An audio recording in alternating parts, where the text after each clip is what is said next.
Bismillahirrahmanirrahim. Assalamualaikum warahmatullahi wabarakatuh. Alhamdulillahi wa kafa. Wassalatu wassalamu ala rasulillahil mustafa wa ala alihi wa sahbihi wa man wafa. Amma ba'd. Fa ya ibadallah, usi nafsi wa iyyakum bi taqwallahi faqad fazal muttaqun. Fala tamutunna illa wa antum muslimun. Faqala ta'ala ya ayyuhalladzina amanu taqullaha haqqa tuqatih wa la tamutunna illa wa antum muslimun. Saudara-saudariku, Bapak Ibu sekalian, rahimani wa rahimakumullah, semoga Allah senantiasa memuliakan kita semua. Alhamdulillah, kita awali pertemuan kita di siang ini dengan bersyukur pada Allah Subhanahu wa taala.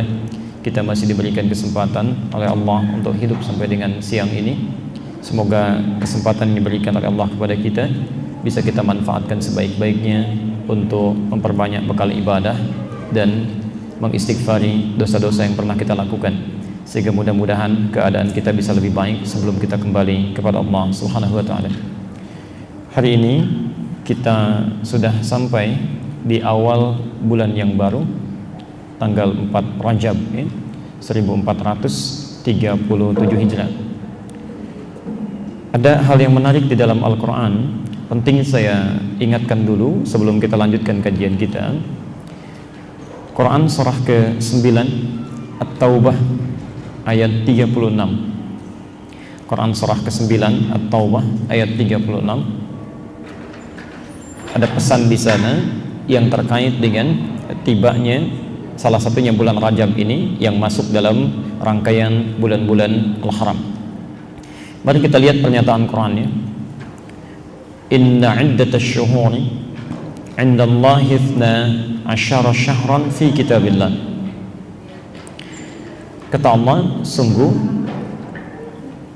jumlah bilangan bulan itu di sisi Allah yang telah ditetapkan dalam kitabnya itu ada 12 bulan dalam setahun. Ada dua jenis kata yang diterjemahkan dengan kata bulan di dalam terjemahan. Yang pertama, ada bulan dalam pengertian bentuk fisikalnya, Bu ya. Jadi kalau Bapak lihat malam hari ada bulan, ada rembulan, bentuk fisikalnya itu disebut dalam bahasa Arab dengan kata qamar. Ya, qamarun. Ya. Bisa ditemukan di Quran surah ke-10 ayat ke-5 ya. Di Quran surah Yunus ayat yang ke-5. Di situ Allah berfirman, Quran surah 10 ayat 5. Huwallazi ja'ala asy-syamsa dhiya'a. Dialah Allah yang menjadikan matahari bersinar, wal qamara nura, qamar ya. Dan bulan memantulkan cahaya. Wal qamara nura, dan bulan memantulkan cahaya. Pernyataan ini ya, tidak didapati di kitab agama manapun kecuali di Quran. Silahkan Anda cek di kitab agama manapun, tidak ada pernyataan ini ya. Dan ini sudah dibuktikan melalui pengetahuan dan benar secara ilmiah ya. Matahari bersinar, bulan memantulkan cahaya. Bulan dalam pengertian bendanya itu ya, secara fisik itu disebut dengan qamar. Tapi kalau Anda ingin mengistilahkan bulan dalam arti hitungan waktu selama 4 pekan itu 29 sampai dengan 30 hari itu ya, maka bahasa Arabnya disebut dengan syahrun. Syahrun ya. Jamaknya disebut dengan syuhur atau ashhur ya. Pelan-pelan. Jadi kalau hitungannya bisa dihitung dengan jari di bawah 5, misal 3, 4 ya, 3, 4, 5 itu jamaknya kata syahrun ya, dijamakkan dalam bentuk ashhur. Ashhur. Tapi kalau lebih daripada 5, 6 apa? Oh, nanti kita buka sesi ya. Baik. Sahur itu hal yang lain ya. Jadi cuma ada 2 jamak dalam bahasa Arab ya. Beda antara sahur dengan syuhur, itu lain ya. Kalau sahur pakai hak kecil nanti pakai H kecil ya. Itu jamak dari kata sahara, jamaknya disebut ashar. Aktivitas yang dilakukan di waktu ashar disebut dengan sahur. Quran surah 51 ayat 18 ya. Saya harap nanti tidak dipotong dulu ya, supaya tidak terputus nanti. Pelan-pelan. Lihat sini. Shin, ha besar, ra ya, syahron. Ini bentuk tunggalnya. Kalau bentuk jamaknya, bentuk plural ya. Misal yang lebih daripada satu tapi kurang dari 5 ya. Misal 2, 3 ya, 4, 5 itu dijamakkan dalam bentuk ashhur. Misal bulan haji puncaknya di bulan Dzulhijjah. Puncaknya bulan Dzulhijjah. Tapi persiapannya di bulan Syawal sudah mulai ya. Nanti insya Allah gelombang pertama yang berangkat itu ya, untuk berhaji akhir Syawal sudah mulai berangkat ya. Karena itu bulan-bulan ini disebut dengan bulan-bulan haji ya. Dari mulai Syawal, Dzulqa'dah, Dzulhijjah ya. Di berapa bulan itu? 3 ya. Syawal, Dzulqa'dah, Dzulhijjah. Turun ayat Quran surah kedua Al-Baqarah. Quran surah 2 Al-Baqarah ayat 197 ya. Posisi sebelah kanan paling atas ya. Al-hajju ashhurum ma'lumat ya. Ibadah haji itu pemberangkatannya akan dimulai pada bulan-bulan yang sudah diketahui. Dari mulai Syawal itu ya. Syawal, Dzulqa'dah, Dzulhijjah. Pakai ashhur. Pelan-pelan.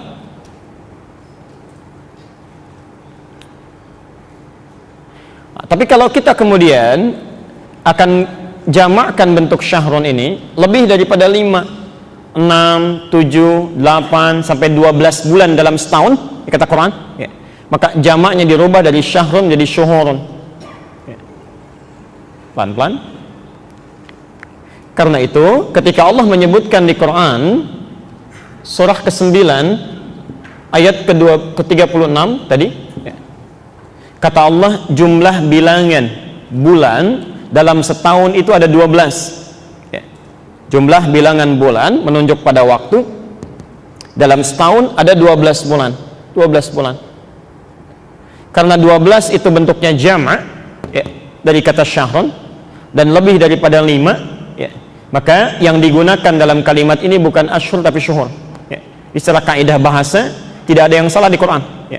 Jadi saya ingin mengatakan bahwa kaidah tingkat tinggi dalam bahasa Arab itu di Quran. Karena itu mustahil di Quran ada kekeliruan. Mustahil di Quran ada salah pilih kata. Ya. Jelas di sini ya? Dan hebatnya, masya Allah, menariknya, kalimat syahrun sendiri yang ini, ya, itu terulang di Quran sebanyak 12 kali. Di jumlah bulan dalam setahun kata Quran ada 12, ya, dan kata syahrun di Quran terulang sebanyak 12 kali di Quran. Kalau yang Bapak tadi sebutkan sahur ya, maka tulisannya sin, ha, waw, ra yang di Ramadan ini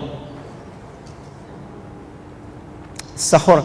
Kalau yang ini asalnya dari kata sin, ha, ra, sahar, saharun ya. Beda ya antara syahrun, shin besar, ha besar, ra ya. Yang ini sin kecil, ha kecil, ra. Kalau yang ini waktu singkat menjelang fajar. Misal, kalau sekarang waktu subuhnya, fajarnya jam 4.37, maka jam 4:04 lah kurang lebih ya. Itu disebut waktunya waktu sahar ya. Waktu singkat sekitar 25 menit, 30 menit menjelang fajar ya. Waktu singkat menjelang fajar.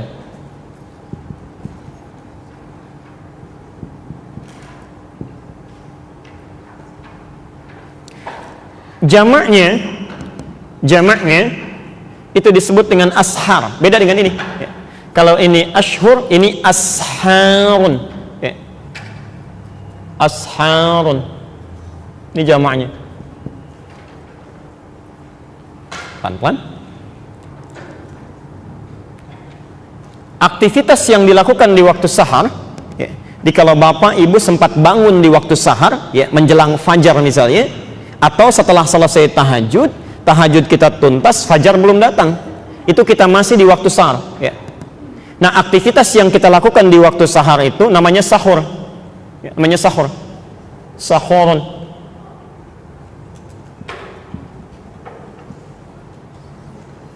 Kalau di bulan Ramadan itu, alhamdulillah, bulan Ramadan ada makan apa? Nah, makan sahur itu maksudnya lakukan makan itu di waktu sahar.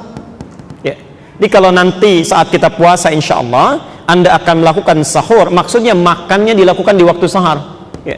Jadi jangan terlalu jauh masanya. Ya, misal 30 menit sebelum fajar, 25 menit itu sahur namanya. Ya. Jadi kalau subuhnya 4:30 Anda makan jam 3, itu bukan sahur.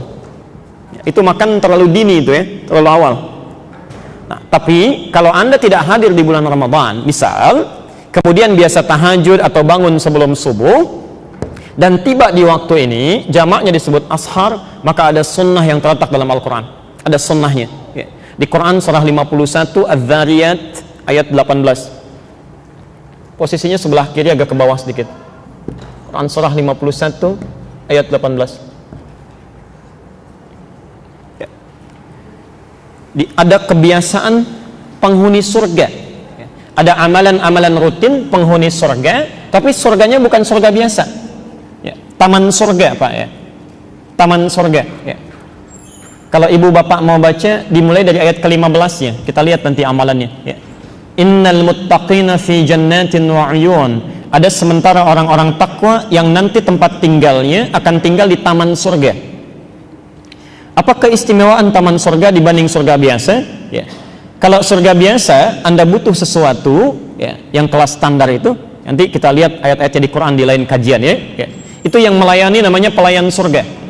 Wildanun mukhalladun ya. Jadi kalau Anda yang ikhwan laki-laki dilayani oleh bidadari-bidadari surga. Ya. Kalau ibu dilayani oleh pangeran-pangeran surga, namanya wildanun mukhalladun. Ya. Kata Allah, Anda mau minum saja bi aqwabi wa abariqa wa ka'sin min ma'in, itu membawakan gelasnya saja terbuat dari lapisan emas, dihiasi dengan mutiara-mutiara yang sangat berkilau, yang belum pernah kita lihat saat di dunia, belum pernah kita dengar, belum pernah kita bayangkan dalam benak kita itu. Ma la 'ainun ra'at wa la udhunun sami'at wa la khatara 'ala qalbi bashar. Itu surga biasa. Tapi taman surga tidak. Yang memberi langsung Allah. Langsung Allah. Dan kun fayakun, tidak perlu dibayangkan, langsung ada ya. Akhidhina ma atahum rabbuhum. Langsung mendapatkan apapun yang dia inginkan, Allah yang berikan. Ya. Apa amalannya saat di dunia sehingga dia bisa sampai ke surga tingkat itu? Ya. Innahum kanu qabla dzalika muhsinin. Mereka itu saat di dunianya orang-orang muhsin, amalannya satu, ayat 17-nya, kanu qalina minal laili ma yahja'un. Mereka saat di dunia itu, ini redaksi Quran ya, saat di dunianya sedikit tidurnya, sedikit tidurnya ya. Dia sering bangun malam gitu ya, sering bangun malam, sering tahajud. Di ahli akhirat taman surga sedikit tidur ya, ahli dunia sedikit-sedikit tidur ya. Time. Ahli akhirat sedikit makan, ahli dunia sedikit-sedikit makan ya. Time. Nah, yang menarik begini, lalu dia bagi dua.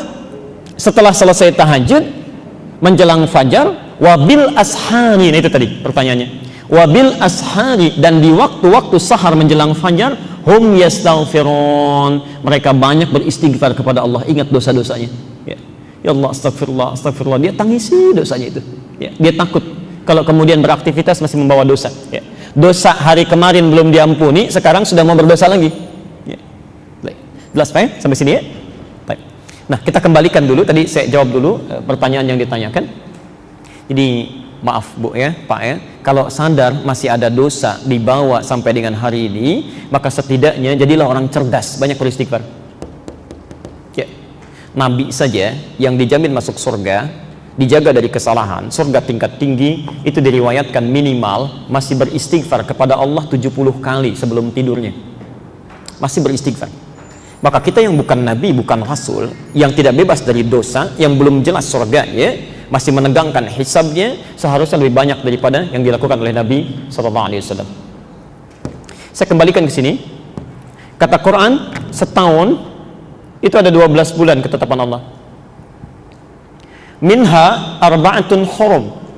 Dari 12 ini ada 4 bulan yang langsung disebut oleh Quran dengan namanya bulan hurum. Oh, hati-hati ya. Minha arba'atun hurum. Dari 12 ini ada 4 yang disebut dengan bulan hurum.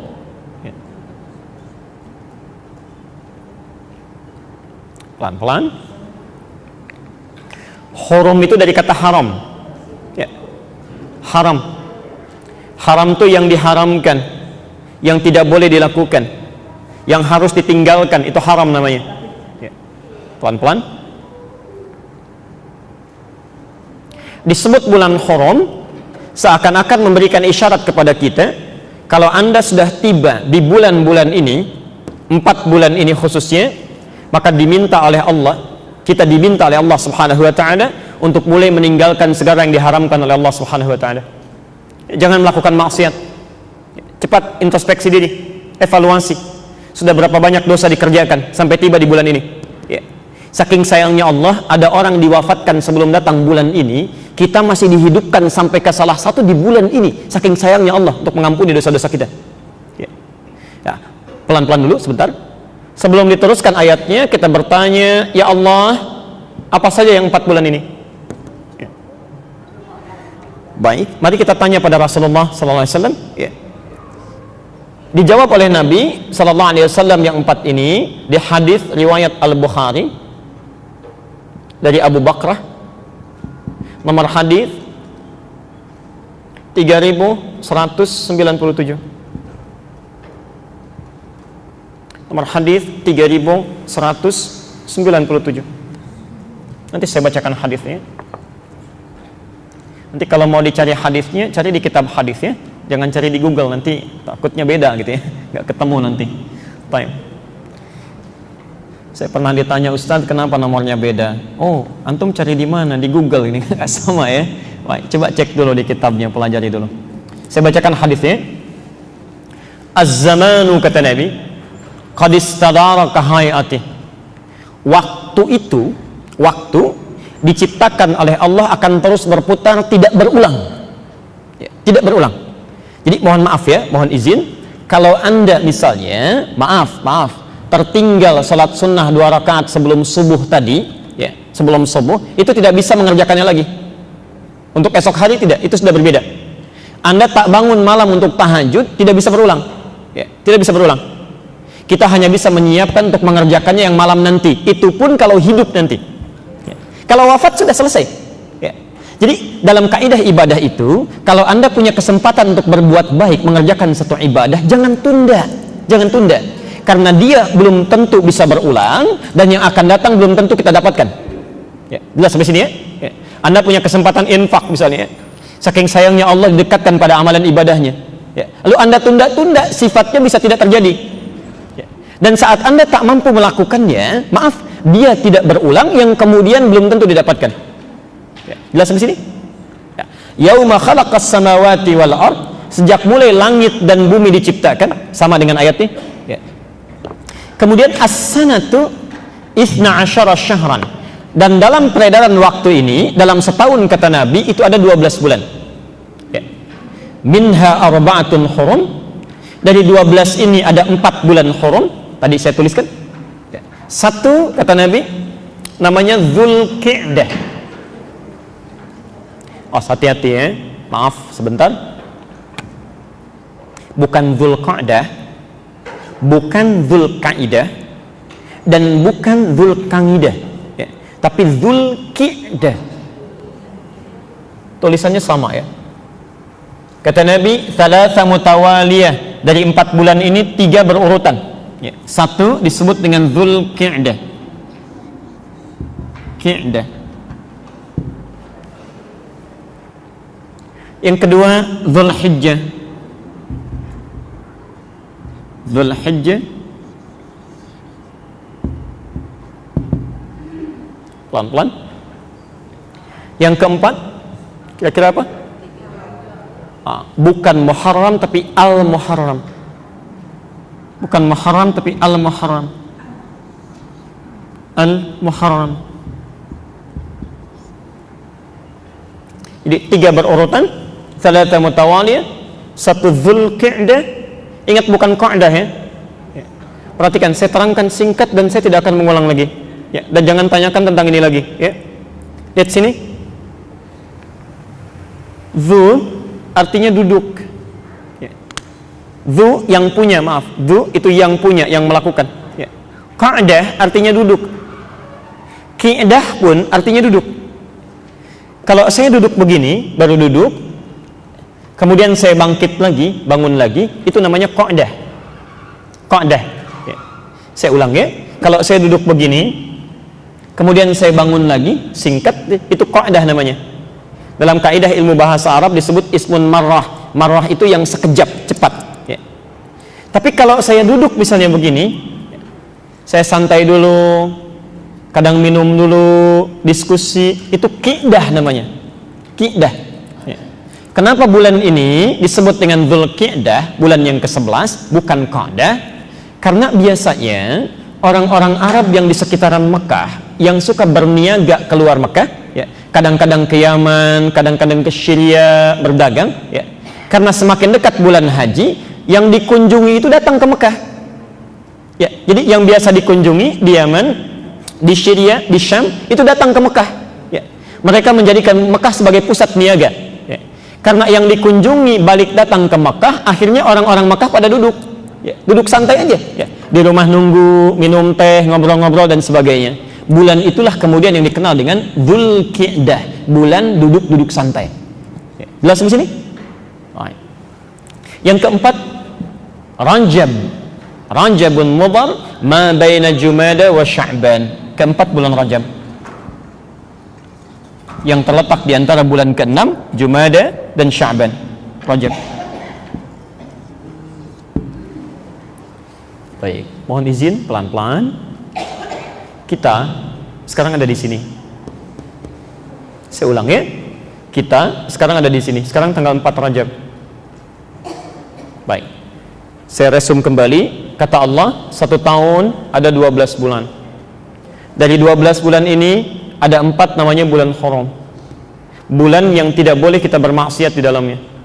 Bulan yang harus berevaluasi berapa dosa yang sudah kita kumpulkan sampai di hari itu. 4 bulan ini kata Nabi, 3 berurutan, Dzulqi'dah, Dzulhijjah, Al-Muharram. 1 terpisah dari yang 3 ini, Rajab. Nah sekarang kita berada di bulan ini. Baik, kita teruskan dulu ayatnya, Quran surah 9 ayat 36. Ya Allah, kalau kami ingin berevaluasi diri, meninggalkan maksiat, apa yang pertama kali mesti kami lakukan? Ya. Kita lihat ujung ayatnya dan kita berhenti di sini, kita sambungkan pada kajian kita. Fala tazlimu fihinna anfusakum. Masyaallah.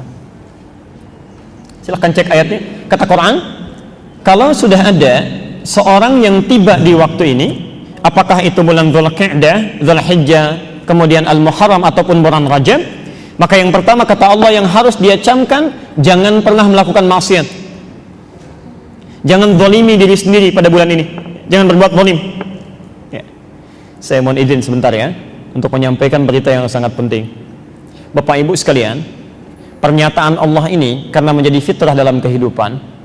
Orang-orang di zaman jahiliyah saja, sebelum Nabi tiba, kalau sudah datang 4 bulan ini, misal bulan Rajab, ya, itu yang biasanya perang akan gencatan senjata. Yang biasanya berselisih itu akan damai. Yang biasanya saling mencela itu akan diam. Ya. Di misal, kalau ada yang dicela di bulan Rajab, dia akan katakan, nggak apa-apa, nanti saya balas setelah bulan ini, setelah sebulan ini. Ya. Mereka diam. Ya. Yang berperang diam, yang berselisih diam, yang mencela tidak ada, semua diam. Ya. Ini Anda bayangkan, orang jahiliyah saja tiba di bulan-bulan haram, mereka bisa memperbaiki diri dan bisa menghentikan perbuatan-perbuatan buruknya. Maka bagaimana dengan orang-orang yang sudah tidak hidup di zaman jahiliyah, diturunkan nabinya, dibimbing masih berbuat sesuatu yang tidak pernah dilakukan oleh orang di zaman jahiliyah. Ya, maka ada sesuatu yang salah. Maka mohon izin, saya sangat bermohon sebesar-besarnya, mumpung kita yang dipilih oleh Allah masih hidup di awal bulan ini, barangkali saking sayangnya Allah kita diminta untuk berevaluasi diri. Ya, coba dicek. Tidak usah tunjuk orang lain ya, dimulai dari diri kita dulu, dari ujung kepala sampai ujung kaki, berapa banyak maksiat yang sudah dikumpulkan sampai hari ini. Oh, saya sangat serius menyampaikan ini. Ya, sangat serius. Di banyak orang yang barangkali sudah diwafatkan oleh Allah, menurut Allah selesai. Ya, dosanya sudah ringan, amalannya banyak.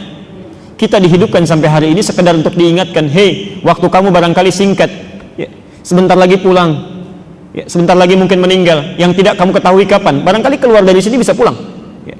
Karena itu saat Allah memberikan kesempatannya, tolong jangan sia-siakan, ya. Cobalah Anda diam sejenak, kemudian beristighfar kepada Allah, ingat dosa-dosa kita. Maaf, berapa kali mata ini salah pandang, berapa kali lisan salah bertutur, barangkali Anda yang jadi suami berapa kali telah marah pada yang tidak pada tempatnya, keliru berucap, ya. Ibu yang jadi istri berapa kali wajahnya tidak menyenangkan, ya, pikiran yang buruk terhadap suaminya, pada anaknya, pada tetangganya. Yuk, sebelum diwafatkan coba ingat-ingat dulu itu, ya. Belajar untuk menangis, ya, jangan terlalu banyak tertawa, belajar untuk menangis. Coba malam ini menangis, ya. Tak mampu besok, tak mampu lagi besok, ya. Kalau tidak mampu lagi, coba tangisi diri kita yang belum bisa menangis, ya. Itu insya Allah ada kebaikan-kebaikan bisa didapatkan, ya. Mudah-mudahan Allah jadikan kita termasuk orang-orang baik yang punya kesempatan untuk memperbaiki diri, ya. Saya pekan lalu sempat di Tanah Kusir. Alhamdulillah Allah berikan macet itu pas dekat pemakaman itu, ya. Alhamdulillah sekitar 15 menit. Saya lihat ke kiri begini, ya. Begitu lihat ke kiri saya berpikir, Allahu Akbar, apa yang telah saya lakukan, ya. Mengapa manusia banyak mengumpulkan tanah yang luas, tempat yang luar biasa, bangunan yang tinggi, ternyata ketika pulang, ya, dicari-cari 200 meter yang ada 2 meter pun tidak, ya, 2 meter pun tidak, ya. Cari tempat-tempat yang tinggi, rumah yang mewah, begitu pulang begitu sederhananya. Dan hebatnya manusia yang saat punya sesuatu dalam hidupnya tidak mau berbagi, saat meninggal dipaksa oleh Allah untuk berbagi. Ini kamu yang sangat eksklusif tinggal di komplek itu, yang tidak mau melihat pada yang lainnya, tidak mau berbagi, saya tempatkan di satu tempat yang berbagi dengan yang lainnya, cuman 2 meter, 2 meter, 2 meter, dempetnya luar biasa, ya. Apa yang telah Anda lakukan, ya. Dan hebatnya saat melihat ke sisi kanan, Masya Allah, Allah perlihatkan ada sekelompok orang membawa buah-buahan, ya. Ada yang bawa jeruk, bawa apel, disimpan di atas makamnya, nyalakan satu dupa, dia lihat begini. Itu saya perhatikan betul momen itu, saya tunggu-tunggu beberapa menit. Allahu Akbar, ternyata yang mau dikasih buah di dalam itu nggak keluar, Bu, nggak keluar. Dia buka, terima kasih, diambil misal, ya. Dan yang lihat itu cuma bengong aja, Pak, lihat begini tuh. Ternyata betul kata Quran, kalau sudah kita masuk ke dalamnya nggak akan bisa keluar. Paling-paling cuma berharap, farji'na na'mal salihah inna muqinun, ya Allah tolong kembalikan kami, beri kesempatan sedikit saja, kami yakin sekarang engkau benar, ya. Mumpung sekarang masih diberi kesempatan, coba perbaiki, ya. Cobalah belajar pada anak-anak Palestina itu, ya. Anak-anak Libya, anak-anak Syria. Kenapa diwafatkan masih kecil-kecil itu, 4 tahun, 5 tahun, 6 tahun. Anda jangan hanya menghadirkan kasihan mereka, barangkali kita yang dikasihani itu, ya. Itu anak-anak di sana, informasi saja, ya, 4 tahun, 5 tahun itu rata-rata, Bu, hafal Quran, ya. Paling minimal paling setengah Quran, 10 juz, 15 juz itu, ya. Makanya Allah sayang pada mereka. Nah, kamu capek hidupnya, sudah sesuai dengan ajalnya, sudah selesai, pulang, sini, pulang. Kamu makan roti setengah juga kadang-kadang dibagi 16 orang, saking gak ketemunya puasa berhari-hari, kan? Penghafal Quran. Kata Allah, jangan lama-lama lah, jangan lama-lama, capek hidup kamu, pulang sini, nikmati alam kubur yang ada di Quran surah ketiga Ali Imran ayat 169 sampai 171 itu. Cepat pulang, ya. Makanya mereka sudah belajar, ya. Yang kasihan itu kita, diberikan 40 tahun, 50 tahun, 60 tahun, jangankan menghafal Quran, kadang sehari untuk lihat Quran saja mungkin belum sempat, ya. Yang matanya masih bisa maksiat, ya. Yang baru bangun tidur sudah dengar yang salah, sudah bicara yang keliru, sudah melihat yang dilarang, itu yang berbahaya, ya. Anda yang seringkali mempelajari urusan dunia, malam pertama di dunia, coba cek persiapan Anda malam pertama di alam kubur. Apa kira-kira yang terjadi? Saat diantarkan dengan banyak orang, ditinggalkan sendirian, suasana tidak ada yang menemani, ya. Masya Allah, ayo coba disiapkan, ya. Kita, demi Allah saya katakan, belum bisa menjamin hidup hingga esok hari, ya. Ya, kalau sudah tahu hidup kita tidak aman, maka setidaknya di bulan ini ayo kita mulai perbaiki diri kita, ya. Dan cara terbaik, sumber untuk memperbaiki diri adalah memperbaiki keadaan hati kita, karena semua perilaku buruk itu bersumber dari hatinya, ya. Kata Nabi SAW, inna fil jasadi mudghah, idza salahat salahal jasadu kulluh, wa idza fasadat fasadal jasadu kulluh, ala wahyal qalbu, ya. Sungguh di dalam tubuh setiap manusia itu ada segumpal daging, sekunyahan saja, ya. Tapi sangat menentukan keadaan perilakunya, sifat dan sikapnya. Kalau itu baik, maka akan baik semua sifat dan sikapnya, dan kalau itu buruk, maka akan buruk semua sifat dan sikapnya. Itulah hati, dan kajian kita adalah kajian tentang bagaimana menyucikan keadaan hati kita sehingga ketika pulang berada dalam keadaan bersih, ya. Baik, mari kita teruskan bahasan kita dalam kajian tazkiyatun nafas, ya. Metode untuk bisa membersihkan keadaan diri dan hati kita. Hari ini kita akan teruskan membahas penyakit yang pertama, ya, masih dalam bahasan penyakit al-kibru atau sifat sombong. Saya sudah tepati janji saya, ya, untuk membawakan resumenya, ya. Jadi jangan khawatir kalau Bapak Ibu tertinggal dalam mencatat, ya. Saya bawakan 3 lembar, ya. Dan sesuai janji saya ini masih asli, masih orisinil, ya. Masih berbahasa Arab tuh, ya. Baik. Insyaallah. Ya karena nabinya orang Arab, ya. Baik, Qurannya bahasa Arab, hadisnya bahasa Arab, ya. Jadi saya tulis dalam bahasa aslinya, ya. Baik. Dan kita bahas dalam uraiannya dengan bahasa Indonesia supaya nanti punya 2 manfaat, ya. Anda paham bahasa Arab dan insyaallah juga paham tentang isinya. Nanti bisa diperbanyak, ya, insyaallah. Baik, tolong fokus sebentar, saya ingatkan dulu. Kajian tazkiyatun nafas terbagi pada 2 inti. Ya. Saya ingin ingatkan dulu, nanti baru saya sambungkan ke sini. Ya. Inti pertama itu membahas tentang aspek pencegahan. Ya, saya ulang, membahas tentang aspek pencegahan. Ya. Ini telah saya terangkan hanya untuk sekedar mengingatkan kembali saja, ya. Misal begini, ada penyakit iri hati. Ya. Sebelum sampai ke dalam hati, ya, pertanyaan pertama yang diajukan oleh Al-Quran adalah kenapa penyakit itu bisa masuk ke hati? Kalau kita bisa cegah penyakitnya, kenapa harus kita obati? Kalau Bapak Ibu bisa mencegah dari penyakit flu, kenapa harus berobat dari penyakit flu? Ya, cegah aja dulu. Ya. Kalau bisa mencegah penyakit demam berdarah, kenapa harus diobati penyakit DBD-nya? Ya. Maka penyakit hati pun itu bisa dicegah. Ya. Anda cegah ini, Anda tidak akan terjangkiti. Ya. Baik, bahasan pertama ini sudah kita tuntaskan. Anda yang belum sempat melihat atau mempelajarinya bisa kemudian dilihat rekaman pelajaran kita yang sebelumnya, ya. Yang kedua, ini yang jadi masalah. Kalau perisai tubuh kita terlalu lemah, kemudian tidak sanggup mencegah penyakit untuk masuk ke dalam hati, ya, sampai tiba-tiba berkumpul, marah masuk, ya, padahal sebelumnya bisa dicegah. Iri hati masuk, dendam masuk, bagaimana cara membersihkannya, ya, mengeluarkannya, ya. Itu inti kajian yang kedua, ya. Kedua-duanya ilmunya disebut dengan ilmu tazkiyatun nafas. Bagian pertama telah kita selesaikan, bagian keduanya kita sudah bahas di pertemuan lalu, satu penyakit dan itu bagian terkecilnya, ya. Sekarang kita akan teruskan mengeluarkan penyakit sombong atau al-kibru. Sombong atau al-kibru. Pelan-pelan, ya. Awas, hati-hati, ya. Nanti kita deteksi pada diri kita, jangan-jangan masuk di siang ini kita bawa penyakitnya, cepat keluarkan, ya. Pelan-pelan. Sesi lalu kita sudah jelaskan apa itu sombong dan ibu bapak sudah catat. Kita juga sudah pelajari dari mana asalnya penyakit sombong ini sampai dibawa oleh setan, ya, dibawa oleh iblis, ya. Sekarang yang akan kita pelajari setelah tahu apa itu sombong, bagaimana dia datang, ya. Sekarang tugas kita untuk mempelajari bagaimana cara kita mengetahui orang-orang yang terjangkit oleh penyakit sombong ini, ya. Materi hari ini dawafi'ul kibri, sebab-sebab penyakit sombong, ya. Sebab penyakit sombong atau faktor yang menyebabkan datangnya penyakit sombong.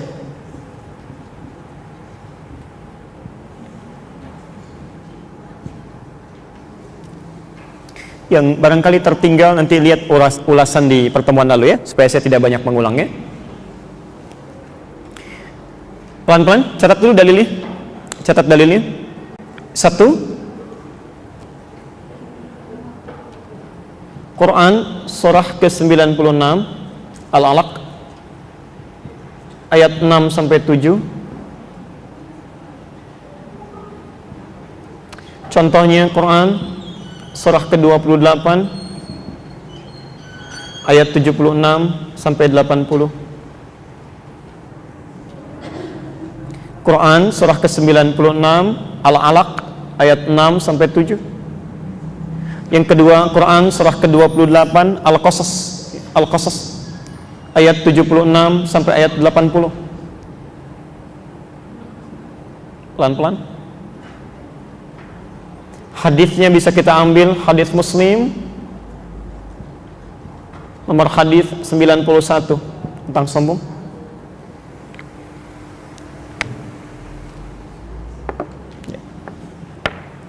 Kita ambil ini saja dulu, nanti seterusnya kita bisa kembangkan ya. Pelan-pelan.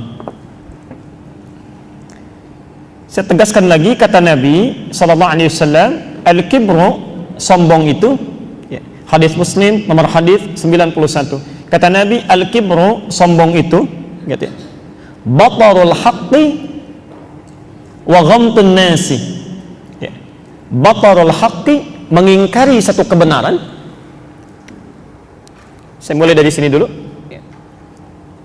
Batarul haqqi, menolak kebenaran. Batarul haqqi, menolak kebenaran. Wa ghamtun nasi, dan merendahkan orang. Wa ghamtun nasi, dan merendahkan orang. Ciri orang sombong cuma dua kata Nabi ya. Hati-hati kalau Anda, maaf ya sebelumnya, merasa hadir dalam diri kita satu di antara dua sifat ini, maka kita sedang terjangkiti penyakit sombong. Nanti kita belajar sebabnya apa dan bagaimana cara bisa mengobatinya. Satu kata Nabi, ini batarul haqqi, menolak kebenaran. Menolak sesuatu yang sudah jelas benarnya ya. Di pertemuan lalu sudah saya jelaskan ya, ada dua jenis kata benar ya. Satu disebut dengan as-sidqu, as-sidqu. Yang kedua disebut dengan al-haqqu ya. Kalau sidqun itu artinya kebenaran yang masih diragukan sementara orang ya. Memang benar, tapi barangkali karena buktinya belum jelas, sementara orang masih ragu ya. Contoh begini, Nabi SAW satu kali diangkat ke langit menunaikan peristiwa Mi'raj ya. Bahkan Isra dan Mi'raj, dari Masjidil Haram ke Masjidil Aqsa, naik ke langit cuma satu malam. Kemudian disampaikan informasinya, kata Nabi, saya baru naik ke langit tadi malam ya. Di Masjidil Haram ke Masjidil Aqsa, naik ke langit tadi malam, balik lagi ke Mekah ya. Saat belum ada Apollo, tidak ada kendaraan seperti saat ini, ada seseorang mengatakan saya pergi ke Masjidil Aqsa, ke langit cuma semalam. Kalau Bapak Ibu hadir dalam peristiwa itu, kira-kira percaya nggak? Wah, umumnya orang tidak percaya ya, karena buktinya belum jelas. Buktinya belum jelas. Tapi kalau Anda percaya misalnya pada sesuatu yang walaupun diragukan, Anda percaya, misal itu disebut dengan shadiq ya, orangnya disebut shadiq ya. Lalu Anda benarkan walaupun ada sedikit ketidakyakinannya, tapi Anda benarkan, itu shadiq namanya. Tapi kalau Anda yakin seyakin-yakinnya, bahkan mengabaikan segala faktor yang diucapkan orang itu, saya yakin betul ya. Ada seseorang dijemput oleh Abu Jahal, dikisahkan, namanya Abu Quhafah ya. Dikisahkan ini ada sesuatu yang terjadi katanya ya. Apa itu? Ikut saja, ikut ya. Begitu didekatkan pada Nabi Muhammad, dengar ini ada pernyataan Muhammad SAW ya. Disebutkan oleh Nabi, apa yang terjadi? Saya barusan tadi malam pergi dari Masjidil Haram ke Masjidil Aqsa, diperjalankan, naik ke langit kata Nabi, turun lagi ke sini ya. Kata orang ini, jangankan beliau mengatakan demikian, kalaupun Muhammad mengatakan sekarang di balik bukit ada musuh akan menyerang kita saat ini dan tidak terbukti benar ada musuh, saya tetap akan percaya dia. Saya tetap akan percaya ya. Orang ini namanya Abu Bakar, Abu Quhafah. Nah, orang-orang yang yakin pada sesuatu walaupun dia tidak melihat buktinya sama sekali, itu disebut dengan siddiq namanya. Siddiq. Sejak saat itulah diletakkan nama Siddiq pada nama beliau itu, Abu Bakar As-Siddiq. Karena orang ini selalu yakin kepada Rasulullah sekalipun bukti-buktinya bagi sementara orang belum nampak meyakinkan. Ya. Ini yang paling disayang oleh Nabi, sahabat ini. Ya. Masya Allah, saat hijrah ke Madinah, beliau yang dipilih menemani. Ya, padahal ada Ali menantunya di rumah Nabi saat itu, sedang diincar, sedang dikepung luar biasa. Ya. Ada Abu Bakar, ada Ali, ada Rasulullah. Kata Rasulullah, Ali, kamu tidur di tempat tidur saya, gantikan. Abu Bakar, ikut saya hijrah. Tidak banyak orang tahu di perjalanan, Bapak Ibu sekalian, itu kisahnya cuma menemani saja. Padahal itu orang paling gelisah, Pak, Bu. Di jalan kadang ke depan, kadang ke belakang, ke kanan, ke kiri. Kata Rasulullah, kamu apa yang kamu lakukan? Kata Abu Bakar, saya ke depan karena saya khawatir ada anak panah tiba-tiba melesat di depan, biar saya kena duluan.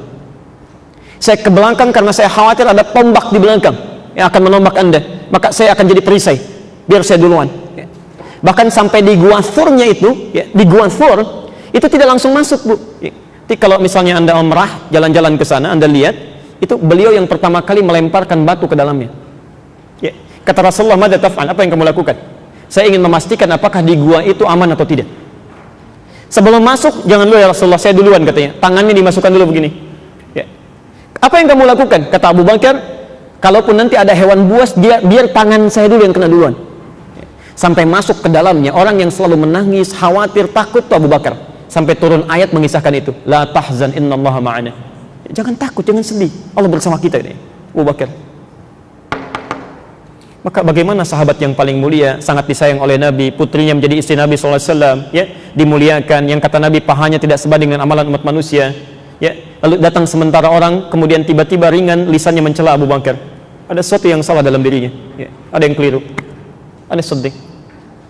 Tapi kalau al-haq, maaf, itu adalah kebenaran yang sangat jelas buktinya, tidak ada celah dari sisi manapun kita meragukannya. Ini saking jelasnya kita nggak bisa mengelak. Misal, ini apa? Ini spidol. Baik. Kalau saya bilang, maaf, bukan spidol, ini handphone misalnya. Percaya nggak? Karena jelas buktinya kelihatan. Ya. Nah, kalau ada orang-orang yang mengingkari sesuatu yang sudah jelas benarnya, kemudian diingkari juga, ada yang salah dalam dirinya, itu orang sombong. Ya. Misal, maaf, kita bicara tentang maksiat dulu misalnya. Bohong itu dusta, dosa enggak? Sudah jelas dosanya, kok ada yang berbohong juga? Kan sudah jelas dustanya. Ya. Gosip dosa enggak? Sudah tahu dosa, kok dinikmati juga? Ya. Maka orang-orang yang bermaksiat, ada nanti ayat-ayat di Quran, seakan-akan dia itu seperti kena penyakit sombong. Kok sombong ya? Kayak orang yang sudah punya banyak amal, kalau berdosa pun nggak berpengaruh gitu. Ya. Nanti ada di Quran orang-orang yang seakan-akan merasa banyak amalnya, nggak apa-apa, kalaupun masuk neraka paling sebentar. Quran surah kedua Al-Baqarah ayat 80. Posisi paling kiri sebelah ke atas. Wa qalu lan tamassana an-naru illa ayyaman ma'dudah. Sementara orang-orang Yahudi berkata, mereka berkata, nggak apa-apa masuk neraka juga. Kami ini kan kekasih Tuhan. Allah sayang dengan kami. Kalaupun masuk neraka disiksa paling sebentar aja. Sebentar. Bahkan ada yang menghitung, Pak, dihitung-hitung sama dia. Paling sehari, 2 hari, 3 hari katanya. Itu ada di Ali Imran ayat ke-24. Quran surah 3 ayat 24. Posisi paling kanan sebelah atas.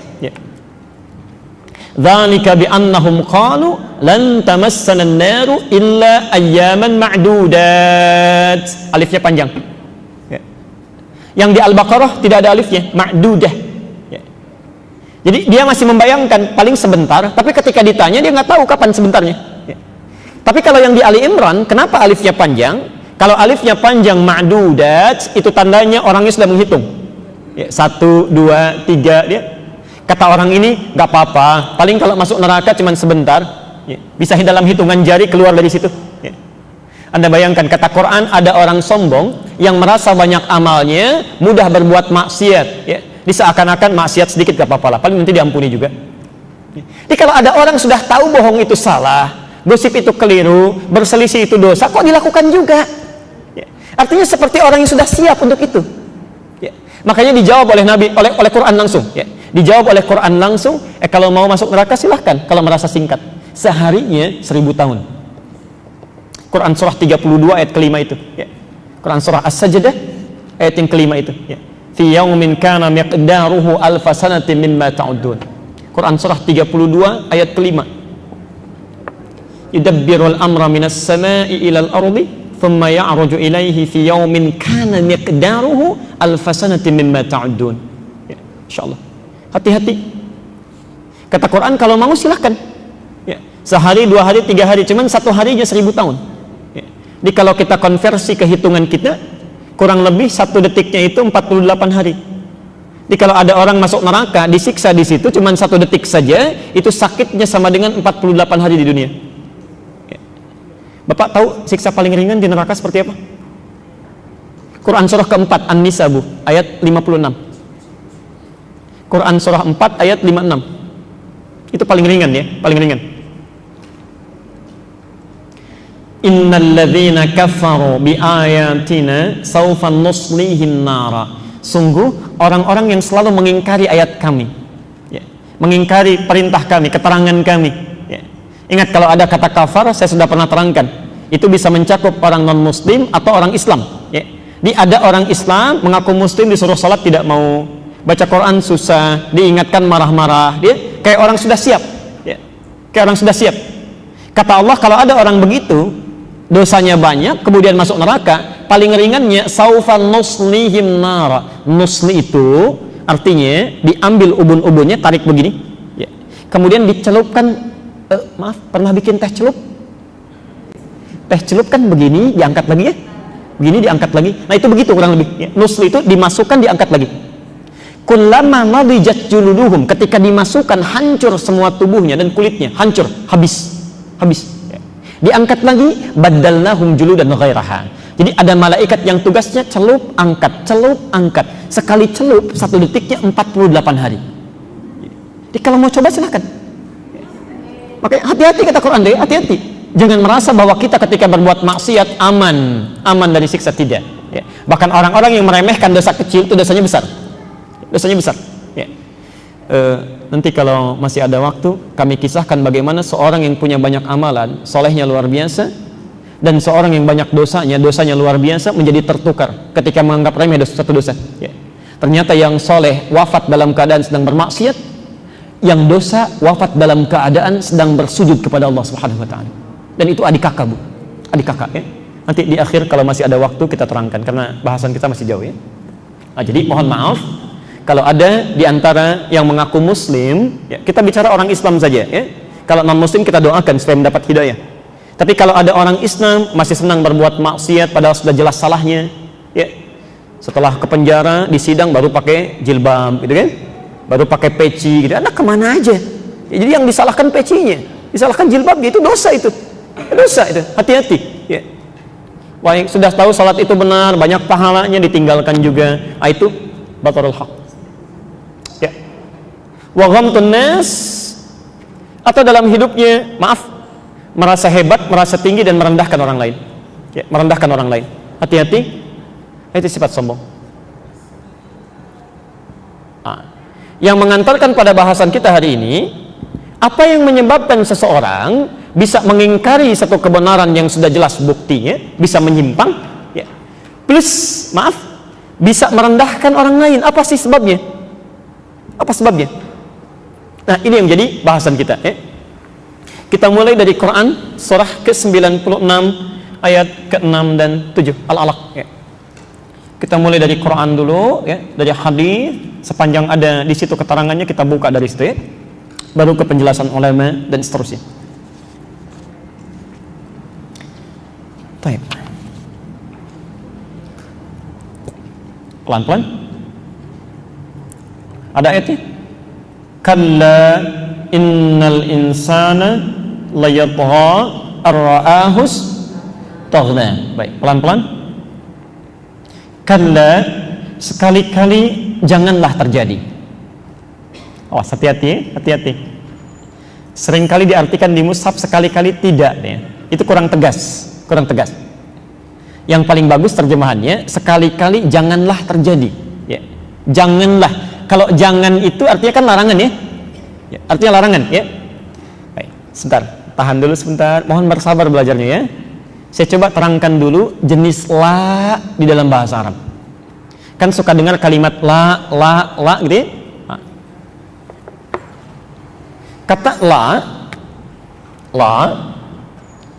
di dalam bahasa Arab itu setidaknya umumnya memiliki 3 arti, 3 makna.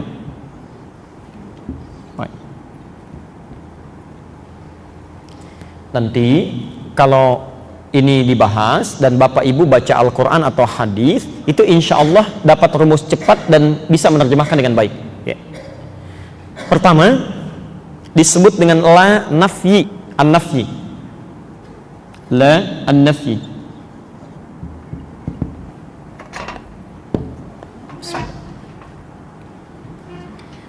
Apa itu la nafyi? Ya. La nafyi itu la yang fungsinya untuk meniadakan sesuatu, menafikan, sudah jadi bahasa Indonesia, ya. Menafikan, meniadakan, menafikan sesuatu. Pelan-pelan.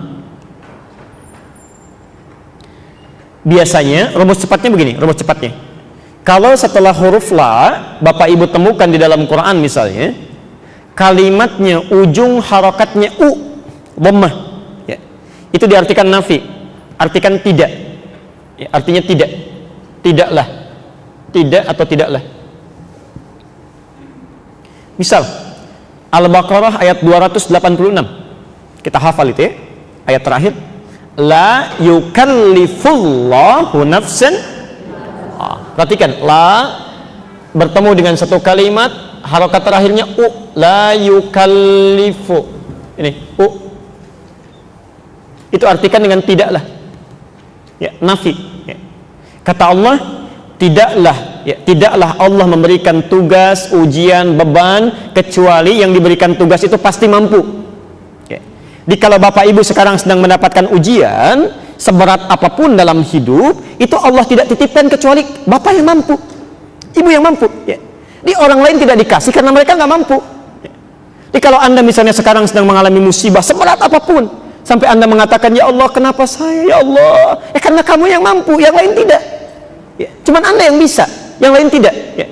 Jadi kalau Allah sudah percaya kepada kita, kita jangan ragu, ya. Masa Allahnya percaya kita ragu, ya. Itu nafi namanya, ya. Jelas sama saya? Jelas ya? Saya pernah katakan dulu, ya, jangan Anda katakan misalnya, ya Allah why me, ya. Allah jawab why not, kenapa tidak, ya, kamu yang bisa, ya. Yang lain tidak. Kedua, ada namanya la naqsi, an-naqsi, an-naqs, ya. Sesuatu yang menunjukkan makna kurang, kurang, tidak sempurna, kurang, berkurangnya sesuatu. Cirinya, kalimat setelah la ini, harokat terakhirnya itu a. Ya. Misal, kita pakai kitab saja ya. Ya. Pernah belajar Riyadhus Shalihin? Ya, karya Imam An-Nawawi itu ya. Ya, beliau menulis Riyadhus Shalihin, ada 1896 hadis di situ. Ya. Lihat hadis nomor 3. Ya, hadis nomor 3, kalau punya kitabnya sebelah kiri posisi paling atas. Ya. Naqsi. Di situ ada hadis tentang larangan berhijrah setelah dibukakan kebaikan. La hijrata ba'dal fathi. La hijrata. Harakati. Ya. Pelan-pelan.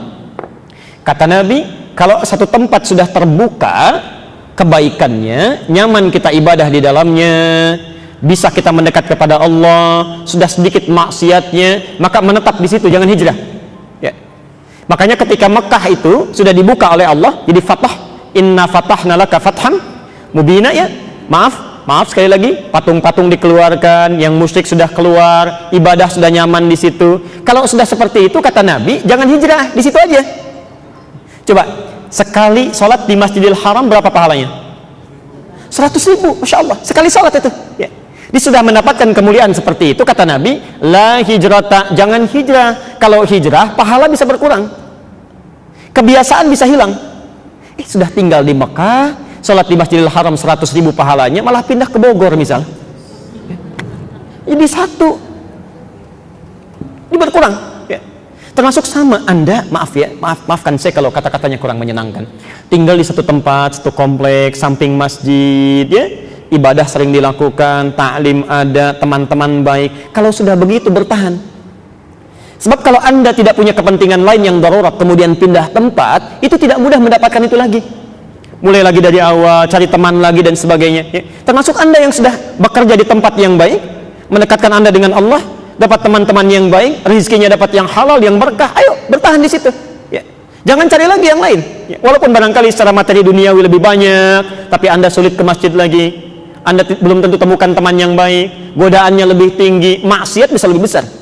Maka kata Nabi, la hijrata, harakatnya fathah. Ya, fathah, bisa berkurang. Nanti kalau baca hadis-hadis lagi menemukan kalimat A, artikan kurang. Ya. Misal, la salata liman lam yaqra bi Fatihatil kitab. Ya. Berkurang pahala salat seseorang yang bisa baca Al-Fatihah dalam salat berjamaah, dia memilih tidak membacanya. Baik. Terakhir, ini yang kita bahas, la nahyi namanya. Nahyi. An-nahyi. Huruf la yang menunjukkan pada larangan. Artikan jangan. Jangan. Oke. Pelan-pelan. Artikan jangan. Cirinya, kalimat yang berada setelahnya, itu harakatnya mati, sukun. Ya, mati. Sukun. Misal, kita temukan di Al-Hujurat itu ya, ayat ke-11 itu. Ya ayyuhalladzina amanu la yaskhar qaumun min qaum. Hei orang-orang yang merasa punya iman, jangan saling mencela, kata Quran. Hati-hati, awas, hati-hati ya. Jadi kalau Anda terbiasa mencela orang lain, itu artinya imannya bermasalah. Ya. Awas.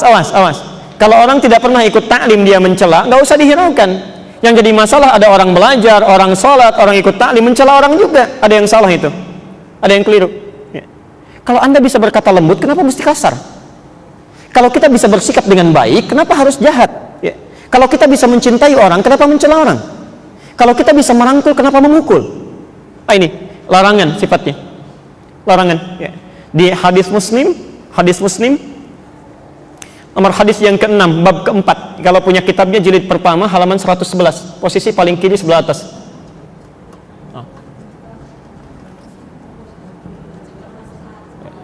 Hadis Muslim. Kenapa? Baik. Oke. Pelan-pelan ya. Biasanya kalau yang penting-penting saya agak lambatkan. Kalau saya dukung dengan sesuatu yang cepat, saya agak naikkan temponya. Baik. Saya kabulkan insya Allah. Jadi nanti kalau tertinggal bisa dicek rekamannya ya. Baik.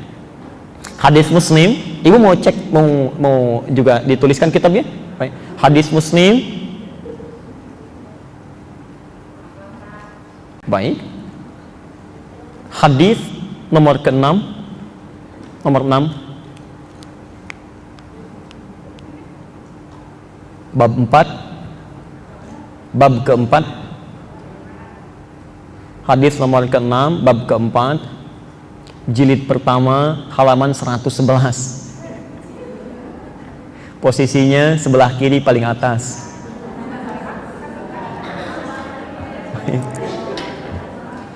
Ya. Halaman 111, Bu. Ya, terbitan Darul Hadis.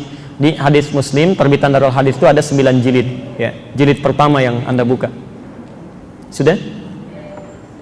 Baik. Maaf ya, maaf. Di situ ada larangan an-nahyu, pelan-pelan. Dibuka kalimatnya an-nahyu, larangan. An akhdhir riwayah, untuk mengambil riwayat, belajar anid du'afa, ya, dari orang-orang yang lemah ilmunya atau lemah dalam hadisnya. Pelan-pelan, ya. Di hadis-hadis itu ingin menceritakan larangan Nabi, pakai huruf la nanti ya. Larangan Nabi untuk belajar dari orang-orang yang lemah ilmu, ya, lemah ilmu. Hati-hati, misalnya termasuk Nurul Bahri, saya kan mengundang ustadz, itu dilarang oleh Nabi. Tidak boleh Anda belajar pada orang yang lemah ilmunya.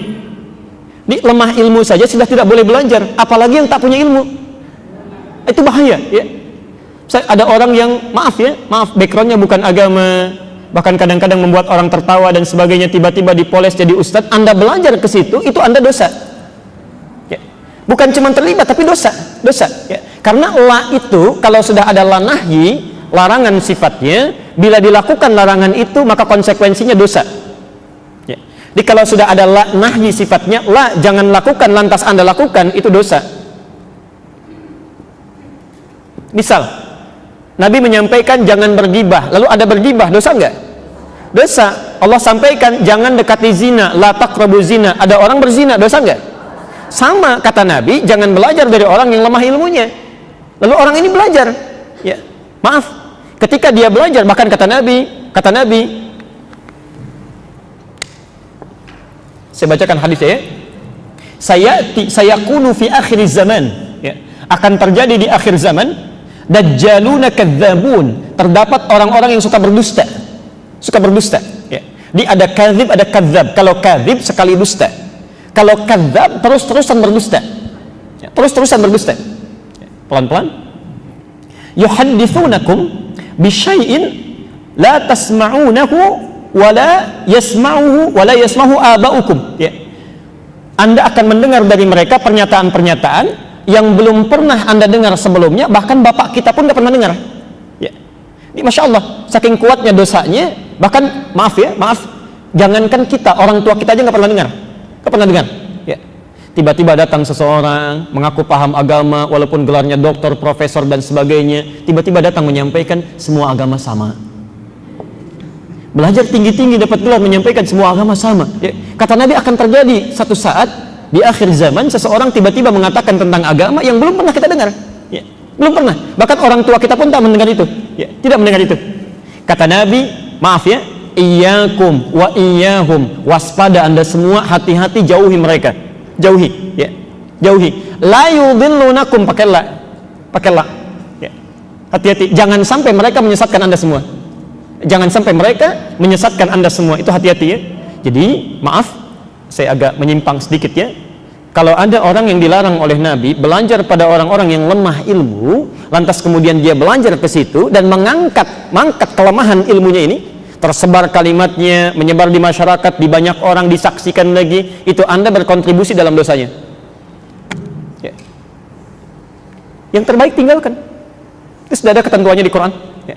Maaf saya agak sedikit melebar ya. Quran surah keempat An-Nisa. Quran surah keempat An-Nisa ayat 140. Ayat 140. Mau dicatat sama posisinya sebelah kiri paling bawah. Oke. Quran surah 4 An-Nisa ayat 140. Ada ayatnya? Wa qad nazzala 'alaikum fil kitabi an idza sami'tum ayatillahi yukfaru biha wa yustahza'u biha fala taq'udu ma'ahum hatta yakhudu fi haditsin ghairi. Ada ayatnya? Oke, saya terjemahkan ya. Terjemahkan. Wa qad nazzala 'alaikum fil kitab, dan telah tetap ketentuan di dalam Al-Qur'an, dalam Alkitab. Ya. Ini sudah tetap, nggak bisa dirubah. Kalau ada pakai qad artinya pasti, tidak boleh berubah. Ya. Jadi sampai kiamat pun tetap begini. Apa ketentuannya?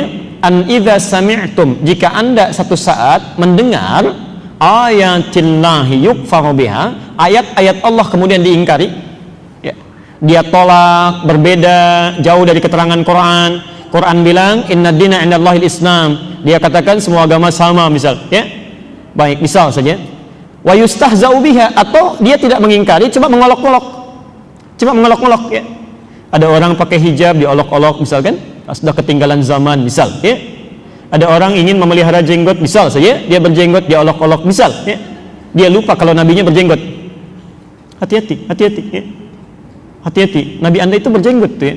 Jadi bukan persoalan tumbuh jenggot atau tidaknya, tapi mengolok-olok pada sesuatu yang tidak tepat itu berbahaya. Ya. Maaf, kata Quran, fala taq'udu ma'hum. Bapak Ibu tidak usah repot-repot buang energi kita yang sangat bermanfaat itu. Jangan repot-repot menggunakannya untuk hadir beserta mereka, duduk dengan mereka, menyaksikan tayangannya, baca bukunya, dengarkan ceramahnya, nggak usah, tinggalin aja. Ya. Laknya nahyi itu. Fala taq'udu ma'hum, jangan sertai mereka, enggak usah ya. Di rumusnya kalau ada orang-orang yang kontroversial, orang yang lemah ilmu, tidak usah direspon. Kalau muncul di televisi misalnya, enggak usah disaksikan, enggak usah ditonton. Pindahin aja ya. Justru karena keseringan dilihat, ratingnya naik, terus dipertahankan. Kalau nggak ada yang lihat, selesai. Ya. Biasanya ustadz begitu, ustadz musiman biasanya. Ya. Coba cek ya, kalau musim rambutan, rambutan kan yang banyak ya. Selesai rambutan, mangga muncul, rambutan hilang, mangga yang naik. Ya. Coba cek. Biasanya orang-orang yang lemah ilmu dengan sendirinya akan hilang. Selesai musimnya, selesai. Ya. Jadi kalau Anda, tapi yang paling berbahaya, kalau Anda hadir di situ, saksikan itu, kemudian berusaha mengangkat itu juga, berkontribusi mengangkat itu semua, maaf, kata Quran, innakum idzam mithluhum. Lama-lama Anda akan seperti mereka. Ya. Minimal punya pemikiran yang sama. Minimal bersimpati, atau paling tidak berkontribusi dalam dosa. Ya. Apa hukumannya bagi orang seperti ini?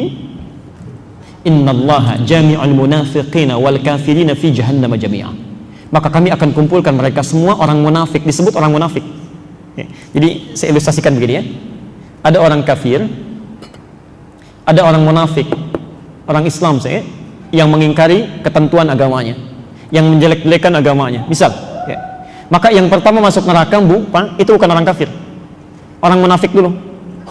Orang munafik dulu diikuti orang kafir, disiapkan di tempat spesial, namanya neraka jahanam. Ya. Hati-hati, la'nya nahi. Nah, kalau kalimatnya dihilangkan ini, misal setelah la nahi, kalimatnya kan mati ya. Dihilangkan kalimatnya, ditambah dengan huruf kaf menjadi kalla, itu bukan hanya berarti jangan, tapi juga berarti waspada. Ya. Kalla, jangan pernah terjadi dan Anda mesti waspada. Ya. Perhatikan cara menerjemahkan ya. Kalla, sekali-kali jangan pernah terjadi dan Anda mesti waspada. Awas, hati-hati. Ya. Dulu kan suka ada acara di televisi dia, waspadalah, waspadalah ya, sampai diulang-ulang itu. Berarti penting kan ya? Penting.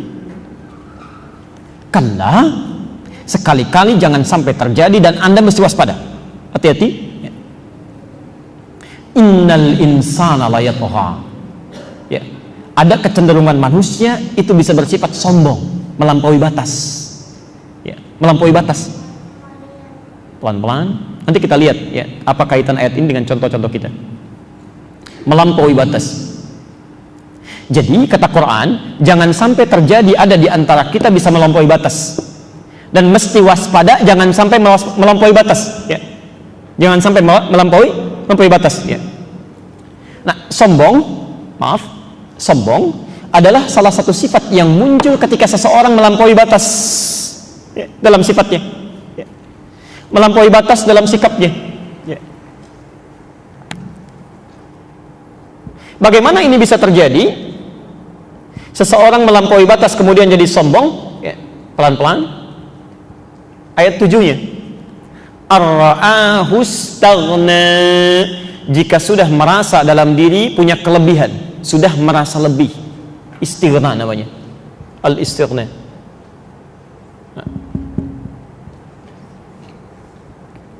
Oh, tolong fokus betul ke sini ya, fokus betul.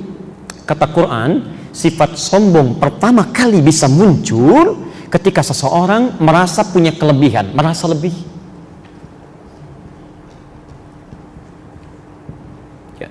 Mohon izin saya akan lambatkan sekarang. Anda kaya itu tidak dilarang, bahkan didorong ya. Bagaimana Anda bisa berzakat kalau tidak punya uangnya? Bisa infak, bisa sedekah kalau tidak ada yang disedekahi. Bisa haji kalau tidak ada biayanya, boleh. Yang tidak boleh itu merasa lebih, merasa kaya dibandingkan dengan orang. Anda punya kedudukan, boleh. Justru dengan kedudukan itu bisa membuat kebijakan-kebijakan yang baik, punya dampak ibadah. Ya. Ada seorang diangkat menjadi bupati, membuat kebijakan, ya, sholat berjamaah di masjid. Saat waktu sholat berhenti bekerja, sholat dulu misalnya. Begitu bawahannya sholat, dia dapat pahalanya. Ya, masya Allah. Bisa, Pak, Bu. Tapi yang salah, merasa lebih dengan kedudukannya sehingga berbuat zalim. Ya, sombong, bisa terjadi. Ya. Punya ilmu, boleh. Yang salah itu merasa lebih dengan ilmunya, yang lain kecil semua ya. Yang lain kecil semua, ini yang jadi bahaya ya.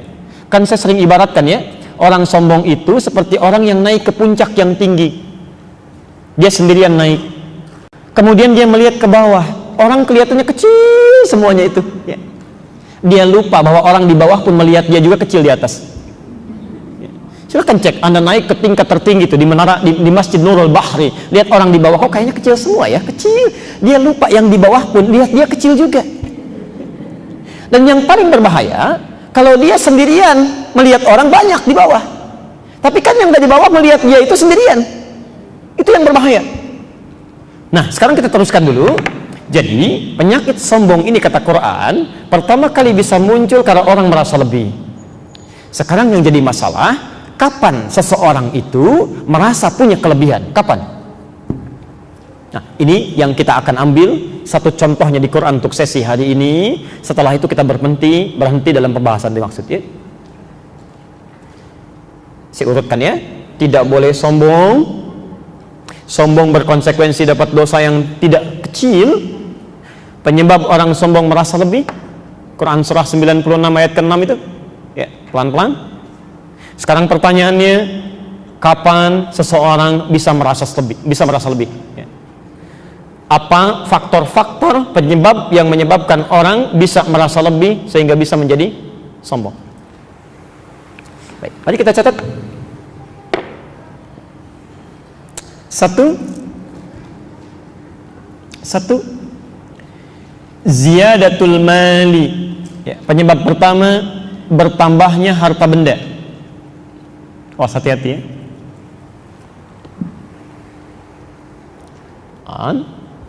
Jadi pertama ya, isyarat di Quran ditunjukkan kepada kita hal yang bisa menyebabkan seseorang punya perasaan lebih dibandingkan dengan orang lain.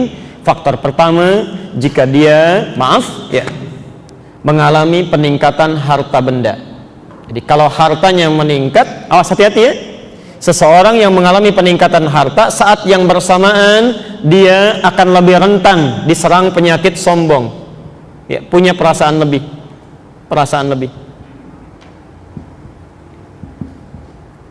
Ya. Dulu saat belum punya mobil, naik angkot, kan tawadhu sifatnya, rendah hati. Begitu turun, membungkuk, begini kan. Mau keluar sedekah dulu, ini Pak, ini kembaliannya ambil aja. Kan begitu ya? Masya Allah, setelah punya mobil pribadi, punya BMW sendiri, begitu naik langsung ngangkatnya ke atas kan, tangannya langsung ke saku, jalannya begini kan, baik, tatapannya sudah beda itu, ini lain ya.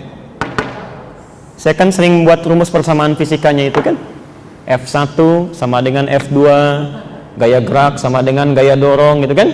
Apa yang didapatkan itu yang keluar. Orang makan tempe dengan orang makan ayam beda gayanya, lain kan? Baik, tapi Anda juga mesti ingat dalam hukum fisika kan, gaya F berbanding lurus dengan hukum Pascal P, tekanan kan? Gaya berbanding lurus dengan tekanan. Semakin banyak gaya, semakin tertekan hidupnya. Tuh. Pasti itu. Coba cek aja, lain ya. Ibu tas biasa bawanya begini, tas agak mahal sudah begini. Sama bapak juga begitu tuh. Ya, macam-macam ini. Ya. Nah, sekarang karena ini penyakit, hati-hati ya. Hartanya bukan penyakit. Yang jadi masalah ketika harta mulai meningkat, ini rentan datang, setan datang membawa perasaan ini. Ya, kamu lain dari kemarin, mesti beda. Tampilan mesti lain. Hati-hati. Maka dari itu, ketika muncul orang mendapatkan peningkatan harta benda, Allah langsung memberikan petunjuk bagaimana caranya harta ini diarahkan pada yang bermanfaat dan terhindar dari penyakit ini. Ya. Maka kita lihat rumusnya di Quran surah ke-28 ayat 76 sampai ayat 80. Tadi Anda sudah catat di awal ya. Quran surah ke-28 Al-Qasas ya. Ayat 76 sampai ayat 80. Kalau di mushaf standar posisinya paling kiri sebelah bawah dan halaman selanjutnya.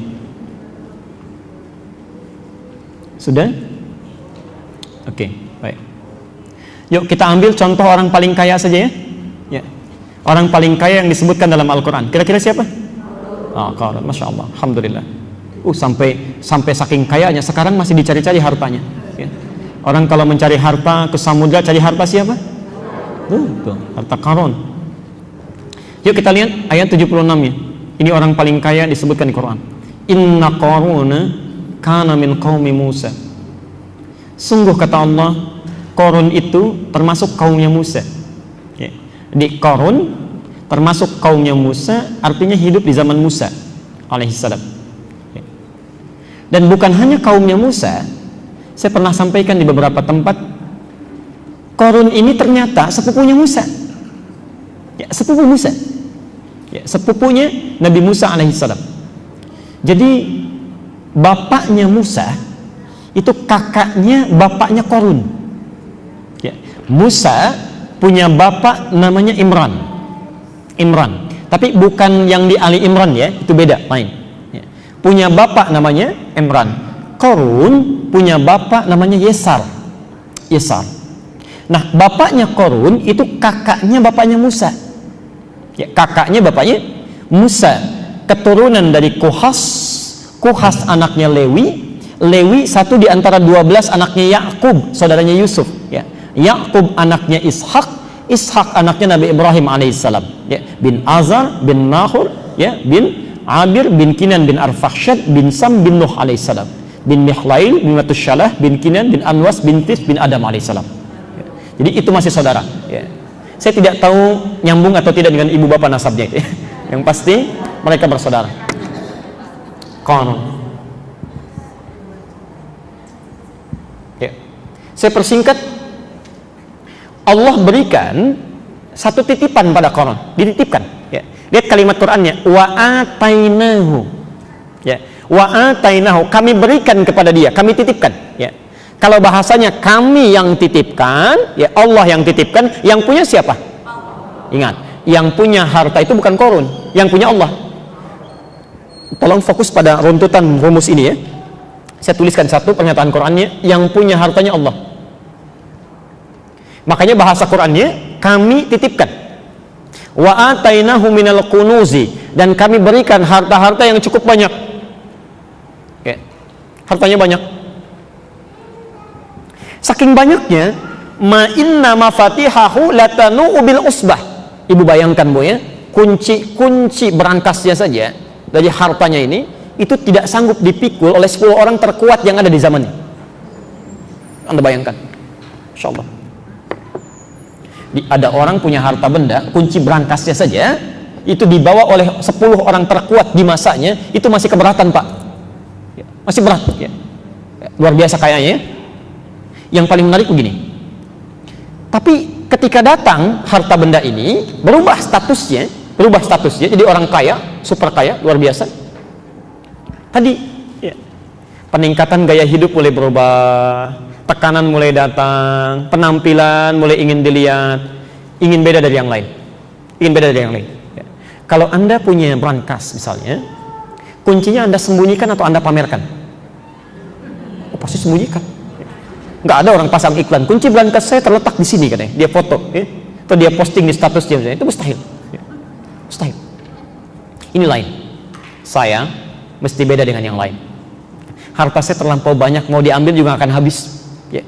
Maka setiap kemana-mana itu selalu dikawal oleh 10 orang bodyguardnya, khusus untuk membawakan kunci brankasnya saja.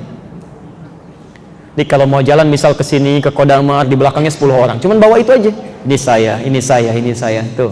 Udah mulai sombong.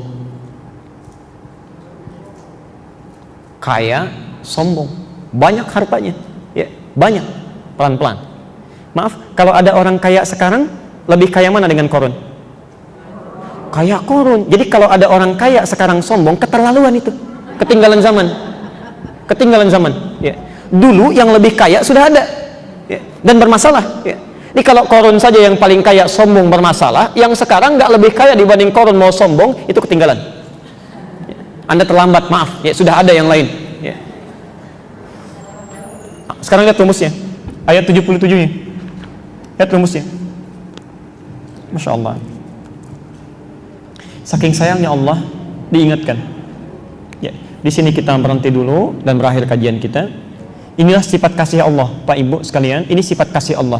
Jadi Allah itu punya sifat rahim yang luar biasa, rahman yang sangat dalam, tidak akan membiarkan hambanya, maaf ya, larut dalam keburukan. Jadi sepanjang masih ada kesempatan, nyawanya belum hilang, itu didorong untuk kembali, untuk berubah ya. Saya beri contoh misal, yang hidup di zaman Musa alaihissalam selain Qarun yang paling jahat siapa? Fir'aun. Anda bayangkan, Fir'aun satu orang jahatnya luar biasa, dikirimkan 2 nabi supaya berubah. 2 nabi nggak tanggung itu. Nanti kita bahas di sesi yang akan datang ya. 2 nabi, kita aja yang banyak cuma 1 nabi. Cuma Nabi Muhammad SAW. Fir'aun yang mengaku Tuhan di surah An-Nazi'at ayat ke-24 itu, Ana Rabbukumul A'la. Saya Tuhan yang paling hebat. Saking sayangnya Allah, jangan, kamu salah. Saya kirimkan 2 nabi untuk meluruskan. 2 nabi, dan diperintahkan berkata yang lembut ya. Di Quran surah 20 Toha itu ayat ke-44 ya. Faqula lahu qawlan layyina. Tolong Anda berdua datang pada Fir'aun dan berkatalah dengan lemah lembut ya, sampaikan dengan penuh kasih sayang ya. La'allahu yatadzakkar aw yakhsha. Barangkali dengan kelembutan itu dia bisa ingat ya. Dia bisa takut ya.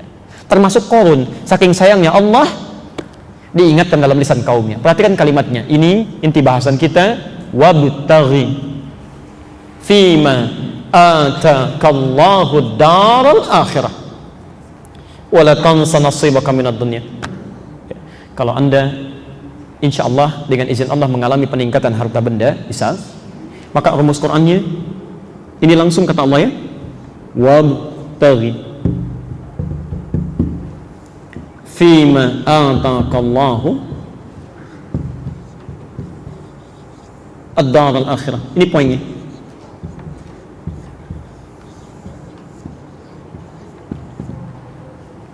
Oke.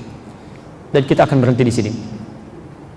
Wabtaghi, perhatikan, ibtagha itu dari kata ghayah asalnya.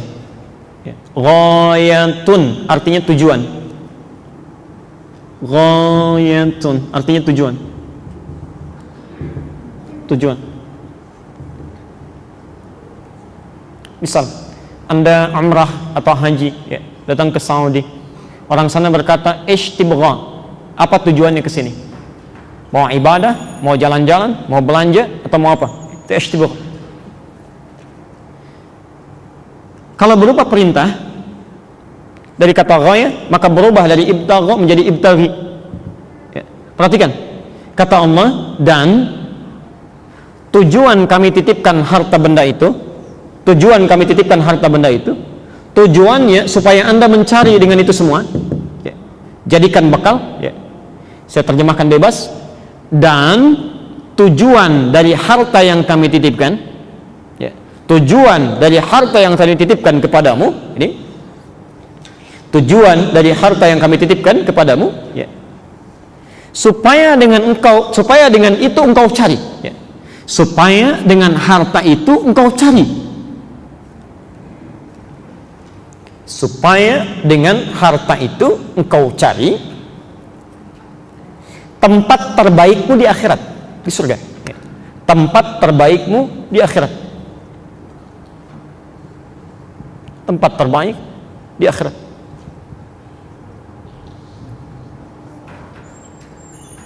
ya. Oke. Jadi maksud Quran itu begini. Kata Allah, yang punya harta itu bukan kamu, saya. Cuman saya titipkan kepada kamu, saya pilih kamu, barangkali amalan kamu masih kurang. Dengan harta ini kamu bisa gunakan untuk menyusul amalan-amalan orang lain ya. Barangkali yang tidak punya harta benda itu, mereka sudah rajin tahajud tiap malam, rajin puasa saking nggak punyanya, sudah hafal Quran. Nah kamu ini malam aja kadang-kadang jarang bangun, tapi kalau ada bola bisa nonton ya, ada tinju bisa lihat, Masya Allah. Salat nggak bisa dilakukan, puasa jarang-jarang, Quran jangankan hafal, baca juga masih belepotan. Kata Allah, ini saya titipkan pada kamu bukan pada yang lain. Saking sayangnya kamu kepada engkau, saking sayangnya saya kepada kamu ya. Ya, saking sayangnya Allah dititipkan harta itu supaya perbanyak dengan itu bekal ibadahnya. Masya Allah, dia bisa sedekah, dia bisa infak, dia gunakan pada yang lain. Itu tujuannya. Jadi bukan untuk sombong ya, bukan untuk pamer, itu salah ya.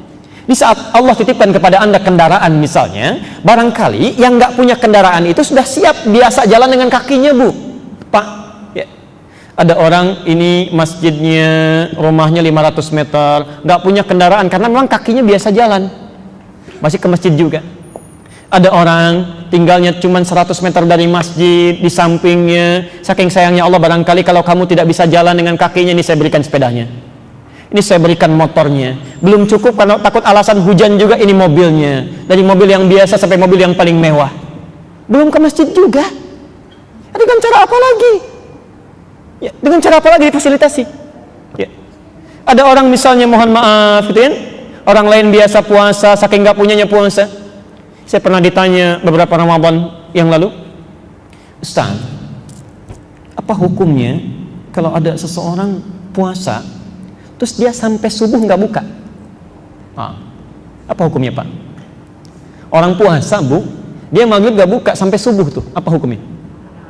Haram.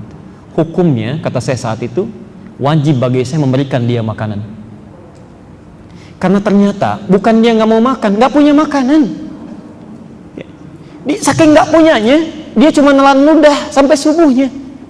Tapi orang ini saking menjaga harkat martabatnya, tidak mau meminta-minta, ya, dia bertanya dengan sangat elegannya, apa hukumnya orang tidak berbuka sampai subuh? Saya bilang, hukumnya saya memberikan makanan pada Anda, wajib bagi saya memberi Anda makan. Ya, saking nggak punyanya, ya. Kadang-kadang kita mesti menggunakan pendekatan dakwah dibandingkan dengan pendekatan fikih. Ya.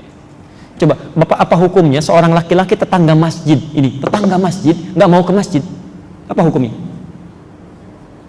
Haram, dosa dan sebagainya. Hukumnya ajak dia ke masjid.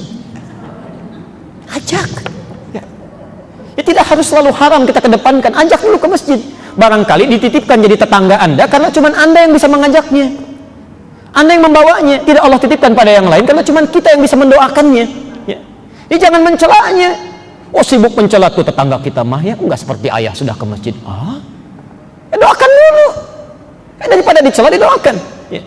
Sama dengan begini, maaf ya, Anda dititipkan harta benda karena menurut Allah kita yang bisa, bukan orang lain. Ya. Maka agak aneh kayaknya, agak aneh nampaknya ada orang sombong dengan harta titipan, itu aneh. Aneh menurut saya. Ya. Yang punya harta tadi siapa? Masih saya tulis tuh Allah. Allah titipkan, kita sombong dengan titipannya, itu aneh. Pak, mohon izin nanti saya titip handphone ya. Baik Ustaz, begitu dititipin handphone, jalan tuh. Kayak punya sendiri, padahal titipan. Ya. Titipan. Pak, mohon nitip mobil ya. Silahkan Pak, silahkan. Begitu dititip, orangnya pergi, foto-foto, ceklik, pasang status. Ya, alhamdulillah, bikin orang penasaran. Mobil baru ya, padahal bukan, titipan. Sampaikan. Ya. Itu keanehan pertama itu, keanehan pertama. Jadi kalau ada orang kaya sombong, hati-hati Bu ya, Pak, informasi saja. Itu orang aneh. Orang aneh, ya. Orang aneh. Satu itu. Yang kedua, maaf, umumnya orang yang dititipi itu tidak mau banyak. Tidak mau banyak. Anda punya rumah, ada tetangga nitip mobil satu, mau nggak? Titip mobil, bersedia tidak dititipi? Satu saja. Baik, sekarang 10 nitip. Tidak. 20. Kenapa tidak mau? Capek, tempatnya nggak ada. Ini yang paling aneh begini. Ada orang minta kepada Allah supaya dititipi banyak-banyak. Ya. Hari ini minta sepeda, Allah kasih, minta lagi. Ya Allah, motor, dititipin lagi. Dikasih motor, minta mobil. Dikasih mobil, minta yang lain lagi. Padahal yang baru dititipkan itu belum digunakan. Pada yang Allah ridhai. Ya, pada yang Allah ridhai. Ya. Bukan hanya untuk bersepeda jalan-jalan, kuatkan olahraga, bukan hanya itu. Digunakan untuk yang baiknya, untuk ke masjidnya, untuk taklimnya, macam-macamnya, antarkan anak ke sekolah yang baik, yang mengajarkan sholat, dia baca Qur'annya, itu. Ini bukan untuk pamer, salah. Dan biasanya orang kalau ketitipan gak mau banyak, karena titipan itu sifatnya yang ketiga, pasti akan diambil. Akan diambil. Ya. Hati-hati, orang terlalu banyak dititipi, maaf, ketika diambil tidak siap dengan pengambilan itu. Tidak siap. Ya. Bank juga ketitipan banyak dari nasabah, ketika diambil semuanya oleh nasabah, bisa kolaps tuh bank ya. Ya, bisa bingung ya.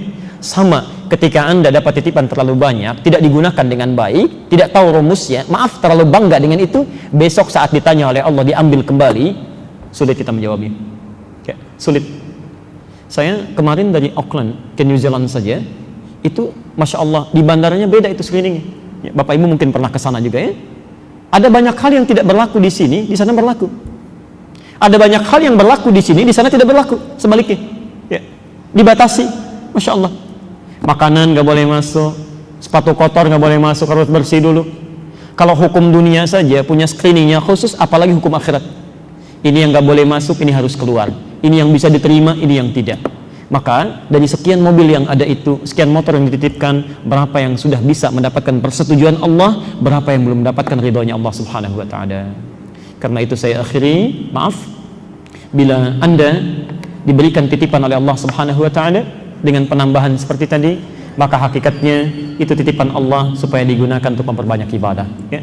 Maka jangan menjadi orang aneh, siapkan itu sebagai bekal-bekal kebaikan, dan semoga Allah bisa memberikan kemuliaan kepada kita semuanya, ya. Tidak cukup dengan amin, ya, kita praktekkan dulu itu, praktekkan, tempatkan, gunakan, dan minimal seperti tukang parkir, ya. Baik. Tahu tukang parkir? Masya Allah, lihat tukang parkir itu begitu luar biasa, rumus hidupnya senang itu, ya. Ada mobil masuk 1 sampai 10 juga tenang aja, senyum. Begitu mobil keluar, silahkan prit, jalan, nggak pernah kecewa tuh, ya. Ada BMW lewat pergi sedih misalnya, nggak ada, ya. Jadi kalau hidup Anda seperti itu enak tuh, ya, nyaman, ya. Baik, saya kira Bapak Ibu sekalian kita cukupkan dulu materi kita. Mohon izin saya barangkali berikan waktu 5 menit atau 10 menit saja kalau ada yang mau ditanyakan atau mau diperjelas kembali, ya, karena kami mesti segera kembali ke Bekasi, ya. Terima kasih. Silahkan, ada yang mau ditanyakan barangkali yang sudah dituliskan? Ada? Ya. Silahkan. Sebentar, silahkan. Sebentar. Forget.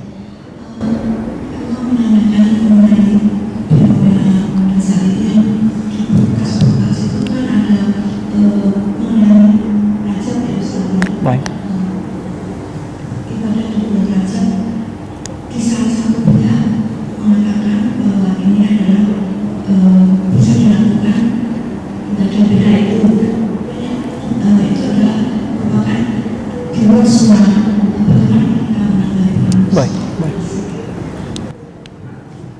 Baik, mohon dibantu nanti mic-nya ke Bapak, ya.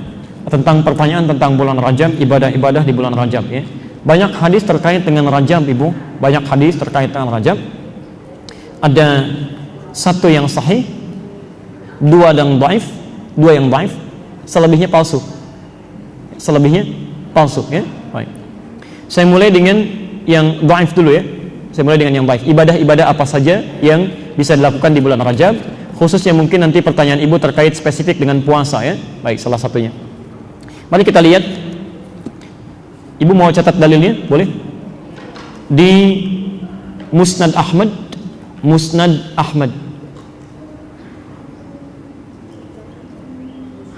pertama, Musnad 1, nomor hadis 259 dari Ibnu Abbas, ya. Musnad Ahmad. Jadi bukan Sunan Ahmad, ya, tapi Musnad Ahmad. Oke. Maaf sebentar. Musnad itu kitab hadis yang disusun berdasarkan periwayatnya. Misal, Ibu ingin tahu Sayyidah Aisyah itu meriwayatkan berapa hadis, maka cek di kitab Imam Ahmad, nanti ada tentang Aisyah, semua hadis yang Aisyah pernah riwayatkan, yang Imam Ahmad kumpulkan, ya. Nah, di Musnad pertama itu musnadnya Abdullah bin Abbas, Ibnu Abbas, ya. Nomor hadis 259. Tulisannya begini, ya. Jadi ini bukan jilid 1 halaman 259, bukan, ya. Musnad 1, nomor hadis 259. Pelan-pelan supaya tuntas, ya.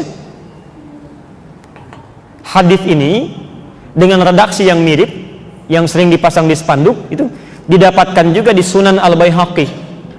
Sunan Al-Baihaqi. Kitabnya Syu'abul Iman. Syu'abul Iman. Nomor hadis 3524. Pelan-pelan. Saya bacakan hadisnya, ya. Kita bacakan. Pernah dengar hadis ini? Allahumma barik lana fi Rajab wa Sya'ban wa barik lana fi Ramadan. Itu redaksi pertama, ya. Wa barik lana fi Ramadan. Itu ada di Musnad Ahmad, Musnad 1, nomor hadis 259. Ya Allah, mohon berkahi kami di bulan Rajab ini dan di bulan Sya'ban nanti, dan mohon berkahi kami pula di bulan Ramadan. Versi kedua adalah doa Allahumma, mirip dengan yang pertama, barik lana fi Rajab wa Sya'ban wa ballighna Ramadan. Pernah dengar doa ini? Ya Allah, mohon berkahi kami di bulan Rajab dan bulan Sya'ban, dan mohon sampaikan kami ke bulan Ramadan. Jadi amalan pertama yang sering populer di masyarakat ada di bulan Rajab adalah doa yang dipanjatkan supaya diberkahi di bulan Rajab, Sya'ban, dan sampai ke Ramadan. Jelas sampai sini? Nah, bagaimana status hadisnya? Status hadisnya dhaif. Pelan-pelan, belum selesai.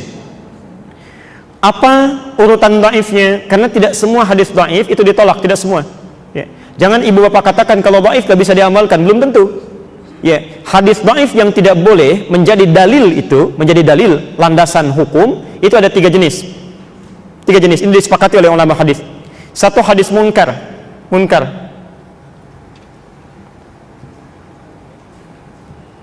Yaitu hadis yang diriwayatkan oleh orang-orang yang seringkali berbuat maksiat, sering menyimpang, ya, sering melanggar ketentuan.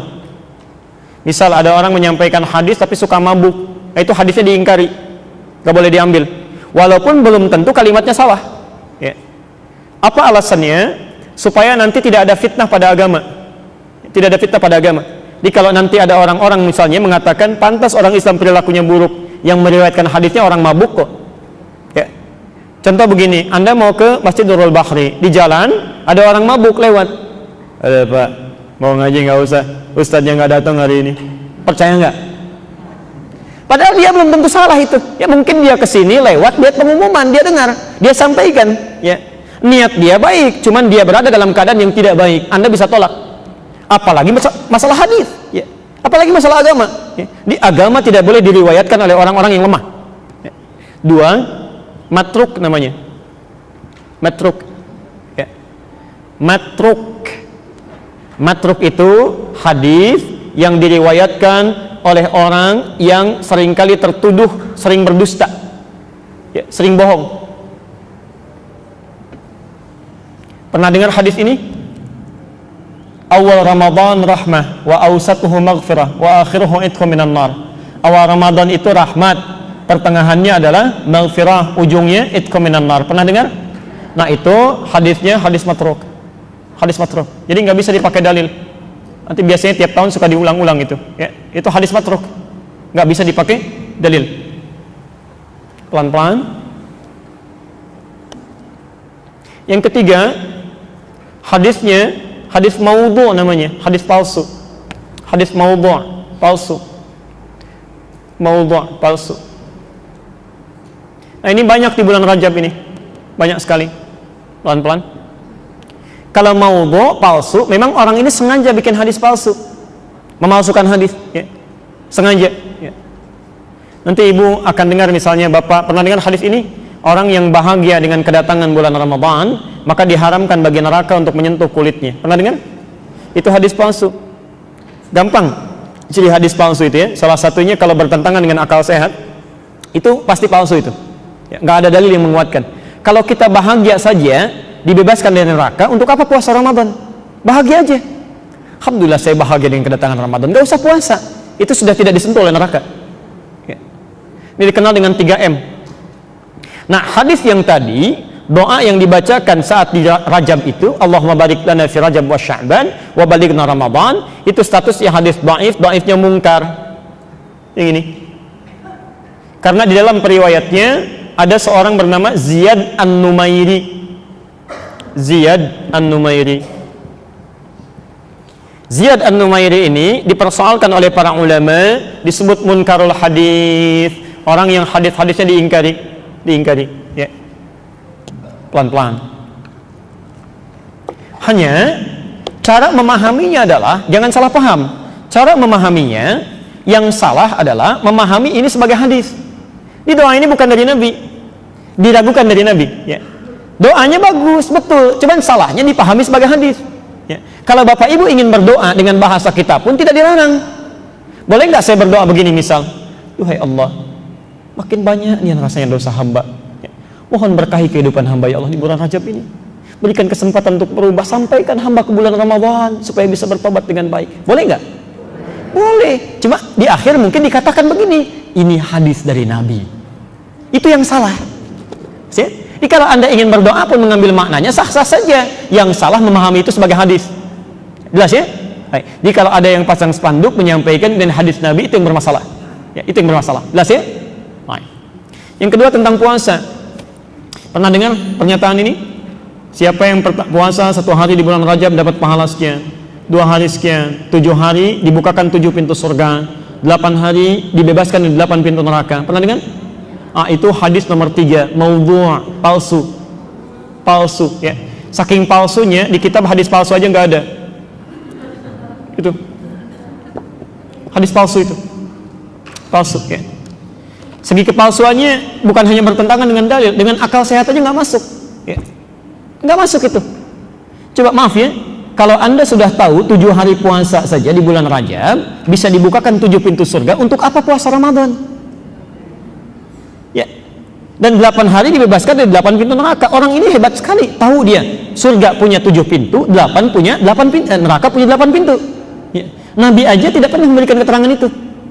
Ya, ada sesuatu yang salah di sini, ada sesuatu yang keliru. Baik. Anjuran puasa di bulan-bulan al-haram itu ada. Dikata Nabi, puasa yang paling dicintai oleh Allah setelah puasa Ramadan itu, selain puasa Daud, itu puasa di bulan-bulan al-haram. Dan semua, hampir seluruh ulama memberikan fatwa demikian ya. Nah, bulan-bulan al-haram itu ada 4 tadi Bu, di awal bahasan kita ya. Jadi kalau ibu ingin puasa, misalnya tingkatkan puasa di bulan-bulan ini, boleh ya. Tapi yang tidak disukai ulama atau bahkan tidak diperkenankan, mengkhususkan di bulan tertentu, menolak yang lainnya. Jadi kalau ingin puasa di bulan-bulan itu boleh ya. Rajab ibu puasa, silahkan ya. Kemudian Dzulqa'dah puasa boleh, Dzulhijjah puasa boleh, bahkan 10 pertamanya besar pahalanya ya. Kemudian Al-Muharram puasa boleh. Nah, rumusnya kalau bisa khusus di bulan Rajab ibu tingkatkan puasa, khususnya yang sunnah-sunnah itu, yang Senin, Kamis ya. Di belum puasa Senin, puasa Senin ya. Sudah puasa Senin tambah Kamis, Senin Kamis tambah Ayyamul Bid ya. Kalau ingin tingkatkan lagi boleh puasa Daud, boleh ya. Hari ini Senin puasa, Selasa besok tidak ya. Rabu puasa, Kamis tidak. Puasa apa namanya? Daud ya. Salat Daud tidak ada ya. Subuh salat, duhur tidak ya. Asar salat, maghrib tidak. Itu ngarang ya. Nanti supaya tubuh kita terbiasa sebelum datang Ramadan. Nanti kalau ingin lebih banyak lagi puasanya bulan Sya'ban, itu boleh ya. Nanti saat Sya'ban saya terangkan. Kata Aisyah radhiyallahu anha, Nabi itu tidak pernah memperbanyak puasa sunnah kecuali di bulan Sya'ban. Ibu boleh tiap hari puasa itu ya, boleh ya. Sampai sehari 2 hari menjelang Ramadan ibu berhenti ya, boleh ya. Jelas ya?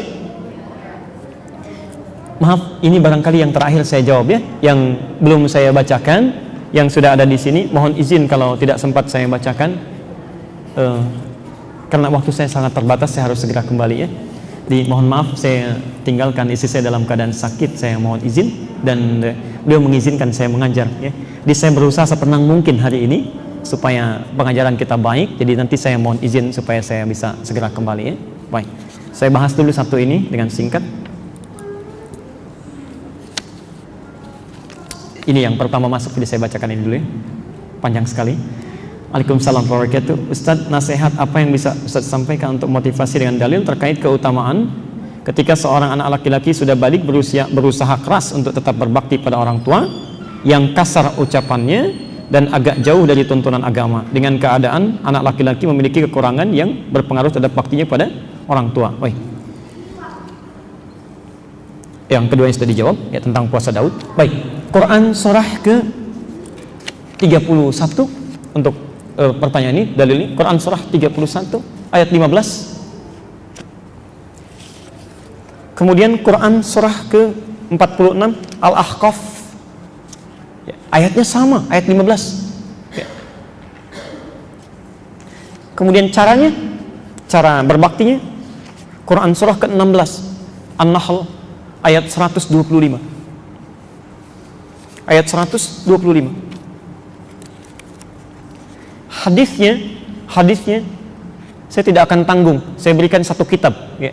Cari kitab namanya Al-Adabul Mufrad ya. Adabul Mufrad karya Imam Al-Bukhari. Itu dari hadis pertama sampai dengan hadis 44 ya, sampai 47 bahkan, itu hadis tentang bakti anak kepada orang tua. Al-Adabul Mufrad ya. Nanti kalau sulit pertemuan berikutnya saya coba nanti datangkan kitabnya. Pertama lihat teorinya. Kata Quran tentang anak kepada kedua orang tua ya, tentang anak kepada kedua orang tua.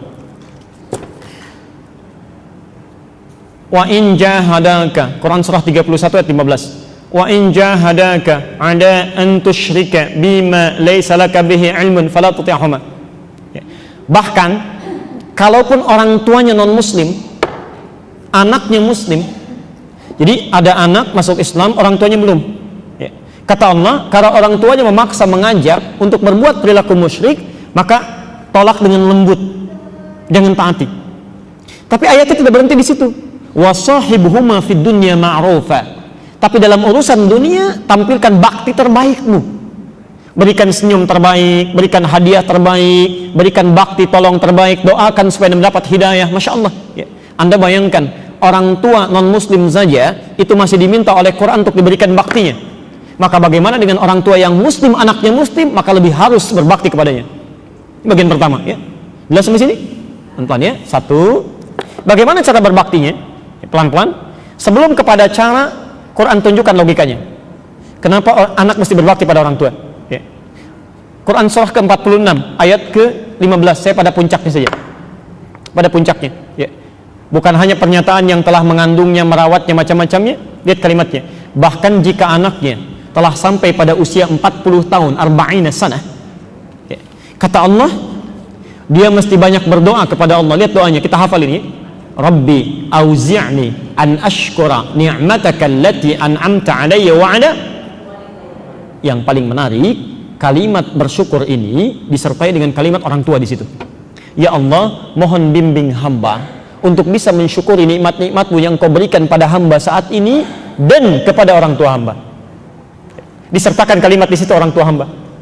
Padahal bisa Allah tidak menyertakan orang tua di situ. Dan kalimat ini muncul setelah menguraikan bagaimana orang tua beratnya melahirkan, ibu berat melahirkan, bapak berat merawat dan sebagainya. Ketika Anda sampai usia 40 tahun, maaf, lantas Anda mendapati kesuksesan dalam hidup. Kalau dalam kalimat bebas begini kalimatnya. Hei, kamu yang sudah berusia lebih 40 tahun, sudah sukses hidupnya, sudah hebat keadaannya, ingat betul, barangkali yang menyebabkan engkau sukses sekarang itu bukan karena engkau. Ya. Barangkali bukan karena kerja kerasmu. Kamu cuma 30% saja. Barangkali yang menyebabkan engkau mendapatkan hasil luar biasa, Allah turunkan nikmat yang banyak, itu maaf, ibumu yang sering bangun di keheningan malam ya. Nangis saat keadaannya begitu terbatas itu. Ya Allah, hamba boleh tidur di hamparan yang sangat sederhana ini, di ubin ini ya Allah, beralaskan tanah, tapi mohon anak hamba supaya mendapat kenikmatan nanti, tolong bedakan ya Allah dengan kami. Bapak Anda yang pergi ke sawah itu membawa cangkul dalam terik panasnya, bermohon kepada Allah, ya Allah, kalau hamba bekerja seperti ini cuma makan singkongnya saja, mohon cucu hamba nanti, cucu hamba, anak hamba nanti ya Allah. Itu tuh yang sampai, air mata itu yang sampai kepada Allah. Itu yang sampai ya, itu yang sampai dalam mengandungnya, dalam merawatnya, memberikan ASI dan sebagainya. Kata Allah, bahkan ketika Anda sukses tuh barangkali bukan engkau, cuma 30% aja, 70% orang tua ya. Karena itu kalau Anda masih belum sanggup terpikir, malas-malas berbakti pada orang tua, maaf, jangan ingat marahnya sekarang, ingat susahnya dulu, ingat sulitnya. Biasanya kalau lebih ingat kepada sulit itu lebih cepat ya. Makanya pertama, ketika seorang anak dalam keadaan sulitnya, misalnya marah, dalam keadaan emosi, tiba-tiba belum mau berbakti pada orang tua, kata Quran, simpan dulu amarah sebentar, coba cek dulu saat orang tua susah ya, bagaimana sikapnya kepada kamu. Barangkali sikap itu dibalik supaya engkau merasakan bagaimana orang tua dulu ya. Bapak bisa nggak terbayang begini Pak ya, atau Ibu, ada seorang ibu punya anak 8, bisa merawat sendirian Bu, tidak ada pembantu, tidak ada apa-apa, keadaan sangat terbatas, bisa hidup, bisa sukses 8 ini. Saat ibunya dalam memerlukan perawatan luar biasa, masa 8 anak ini nggak bisa bantu? Satu bisa rawat 8 orang, keadaan terbatas. Masa 8 anak keadaan lebih nggak bisa rawat 1 orang? Ya. Dan hebatnya, dalam keadaan Anda merengek-rengek, dia nggak marah. Dibawa ke pesta, Anda membuat malu. Ya. Dibawa ke ta'lim, ke masjid, Anda melakukan tindakan yang bisa bikin malu. Orang tua sabar aja. Dalam keadaan sakitnya ya, nyawanya barangkali sangat terancam, orang tuanya bisa berkata, ya Allah, kalau perlu saya aja yang diambil, mohon ya Allah jangan anak saya, mohon, kalau boleh tukar ya Allah, boleh tukar ya Allah Ada orang tua usia 89 tahun, anaknya 40 tahun sudah sukses, dibawa ke rumah sakit, Masya Allah, dalam keadaan sekaratnya. Bisa nggak begitu? Ada nggak yang bisa berkata, ya Allah, jangan orang tua saya, jangan ayah saya, ya Allah, kalau bisa saya aja. Rasanya agak kurang ya. Yang sering terjadi, ya Allah, jika memang itu yang terbaik, hamba ikhlas. Allahu Akbar. Maka dari itu, yang perlu saya jawab bukan bagaimana cara berbaktinya dulu. Kalau ada keadaan kita sedang tidak nyaman, tidak enak, ingat dulu susahnya. Barangkali keadaan itu ditukar untuk kita merenung, kamu dulu begitu, orang tua kamu nggak begitu. Masa sekarang ketika orang tua dihadirkan sekuku sedikit aja sikap seperti kamu dulu, kamu marah? Ya, di mana pikiran kamu? Bahasanya gitulah kalau Quran ya. Ya, kamu dulu begitu, orang tua kamu nggak marah. Masa sekarang orang tua kamu sedikit aja ngambil sifat kamu marah? Jangan dulu marah. Ya. Yang non muslim saja mesti berbakti, masa yang muslim kita marah? Itu satu jawaban Quran yang pertama. Ya. Nah, kalau sudah paham itu semua, bagaimana cara berbaktinya? Quran surah ke-16 ayat 125. Ud'u ila sabili rabbika bil hikmah. Ayo ajak kepada tuntunan Tuhanmu, kepada jalan Allah dengan hikmah. Ya. Pakai hikmah dulu. Ya. Caranya bijak. Ya. Jangan nasihati dulu, nasihat nomor 2, hikmah. Ya. Hikmah itu cara yang bijak. Yang bijak. Ya. Bapak jarang ke masjid, ya. Mulai ingin diajak ke masjid, ingin mendekatkan dengan sunnahnya di masjid. Jangan nasihati dulu. Ya. Bisa kebalik itu. Pak, ayo Pak ke masjid, Bapak kan sudah sepuh, cari amalan. Kamu siapa? Saya yang rawat dulu. Ya. Tahu nggak, Bapak dulu tuh yang berkontribusi membangun masjid itu. Padahal cuma senyum aja motivasi ya. Yang bawain batanya orang lain dan sebagainya. Bisa terjadi. Ya. Kata Allah hikmah, doakan dulu. Ya. Saya yang beri rumus begini ya. Jika Anda ingin mengajak orang lain, siapapun, tolong jangan dikomentari dulu. Jangan dinasehati dulu. Rumus pertama dari Quran sebelum mengajak orang lain, berdoa dulu. Berdoa.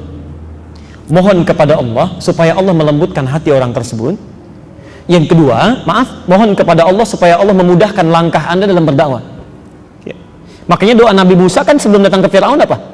Rabbi syrahli sadri wa yassirli hamri, itu dulu. Ya. Jadi kalau ada orang keras hati, Anda jangan ingatkan dulu, doakan dulu. Ya. Di pertama, doakan, bangun malam, doakan supaya Allah menyentuh hatinya. Yang kedua, kata Quran, tunjukkan bakti dulu. Ya. Sayangi dulu, berikan hadiah yang baik, tampilkan bahwa ketika Anda belajar sunnah yang baik, perilaku Anda berubah. Ya. Lebih sayang pada orang tua, perhatikan mereka. Saya demi Allah saya katakan, ini kisah nyata ya, kisah nyata. Ada orang tua yang sangat keras luar biasa, bapak ibunya. Anaknya tiba-tiba berubah, ya, ikut ngaji dengan kami. Sampai saat ikut ngaji berubah bu, pak, ya, perilakunya lain. Tiba-tiba bapaknya marah. Siapa yang merubah kamu seperti ini? Kan? Kalau tidak bisa diatasi, saya yang turun tangan. Masya Allah. Saya yang turun katanya. Dan itu luar biasa, punya pengaruh macam-macam. Anaknya diam. Saya sampaikan, respon dengan baik. Jawab dengan senyum, berikan bakti, berikan hadiah, doakan, dan tunjukkan kamu berubah. Apa yang terjadi? Qadar Allah, ibunya dikasih sakit bu, dirawat di rumah sakit. Hebatnya luar biasa, digunakan kesempatan itu. Di antara sekian anaknya, cuma anaknya ini yang datang ke rumah sakitnya. Dia datang lebih awal, dia tengok, dia jaga ibunya. Dalam tugasnya dia bagi, dia pastikan kepada dokternya. Ketika dikatakan obat harus ada ini, dia pergi saat itu juga, langsung kembali lagi. Bapaknya lihat pak. Ketika bapaknya lihat, yang pertama kali menangis itu bapaknya. Berubah orang tuanya. Sekarang pakaiannya sudah bagus, senang ke masjid, justru lebih semangat dibandingkan dengan anaknya. Ya. Akhirnya ibunya ikut. Yang paling luar biasa, satu kali diajak satu keluarga besar, anaknya, istrinya, anak-anaknya, bapaknya, ibunya datang ke satu taklim, dan selesai itu kami makan bersama. Ya. Di situ kemudian bapaknya mulai berkata, ibunya berkata, Ustaz terima kasih, mohon maaf begini macam-macam. Ada keindahan di situ, ya, ada keindahan. Ya. Saya kira tidak ada peran dari saya pribadi atau yang lain, tidak. Semuanya Allah yang menentukan. Tapi jika Anda berusaha dengan sebaik-baiknya, ikuti hukum Allah, ya, berbuat baik, lakukan dengan lembut, doakan, dan semoga Allah Subhanahu Wa Taala memberikan solusi yang terbaik. Ya. Saya kira itu yang bisa saya sampaikan. Mohon maaf kalau belum bisa membacakan semuanya, tapi saya simpan ini ya, supaya pertemuan berikutnya saya bisa sampaikan kembali. Silahkan didiskusikan untuk bulan depan, karena bulan depan itu saya maaf sekali ya, itu pertemuan terakhir kita. Jadi saya bisa mengisi yang terakhir kali bulan depan untuk di sini ya.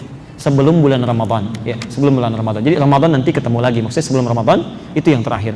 Nah, tawaran kami, apa ingin dilanjutkan ini pada sebab yang kedua atau ingin membahas tentang seputar persiapan Ramadan, puasa. Ya, kalau ingin membahas ini silahkan dibagikan, saya sudah berikan. Kalau ingin tentang puasa, nanti saya buatkan resume khusus ya, PowerPoint-nya, dan saya kopikan nanti beberapa bukunya. Nanti maksudnya sebelum puasa Anda sudah dapat ilmunya dan bisa menjalani puasa, tinggal ibadahnya saja ya. Silahkan diskusikan, nanti saya dapatkan infonya dan kami teruskan kembali waktunya ya. Subhanakallahumma bihamdika asyhadu an la ilaha illa anta astaghfiruka wa atubu ilaik wa akhiru da'wana alhamdulillahirabbil alamin wal 'afwu minkum. Assalamualaikum warahmatullahi wabarakatuh.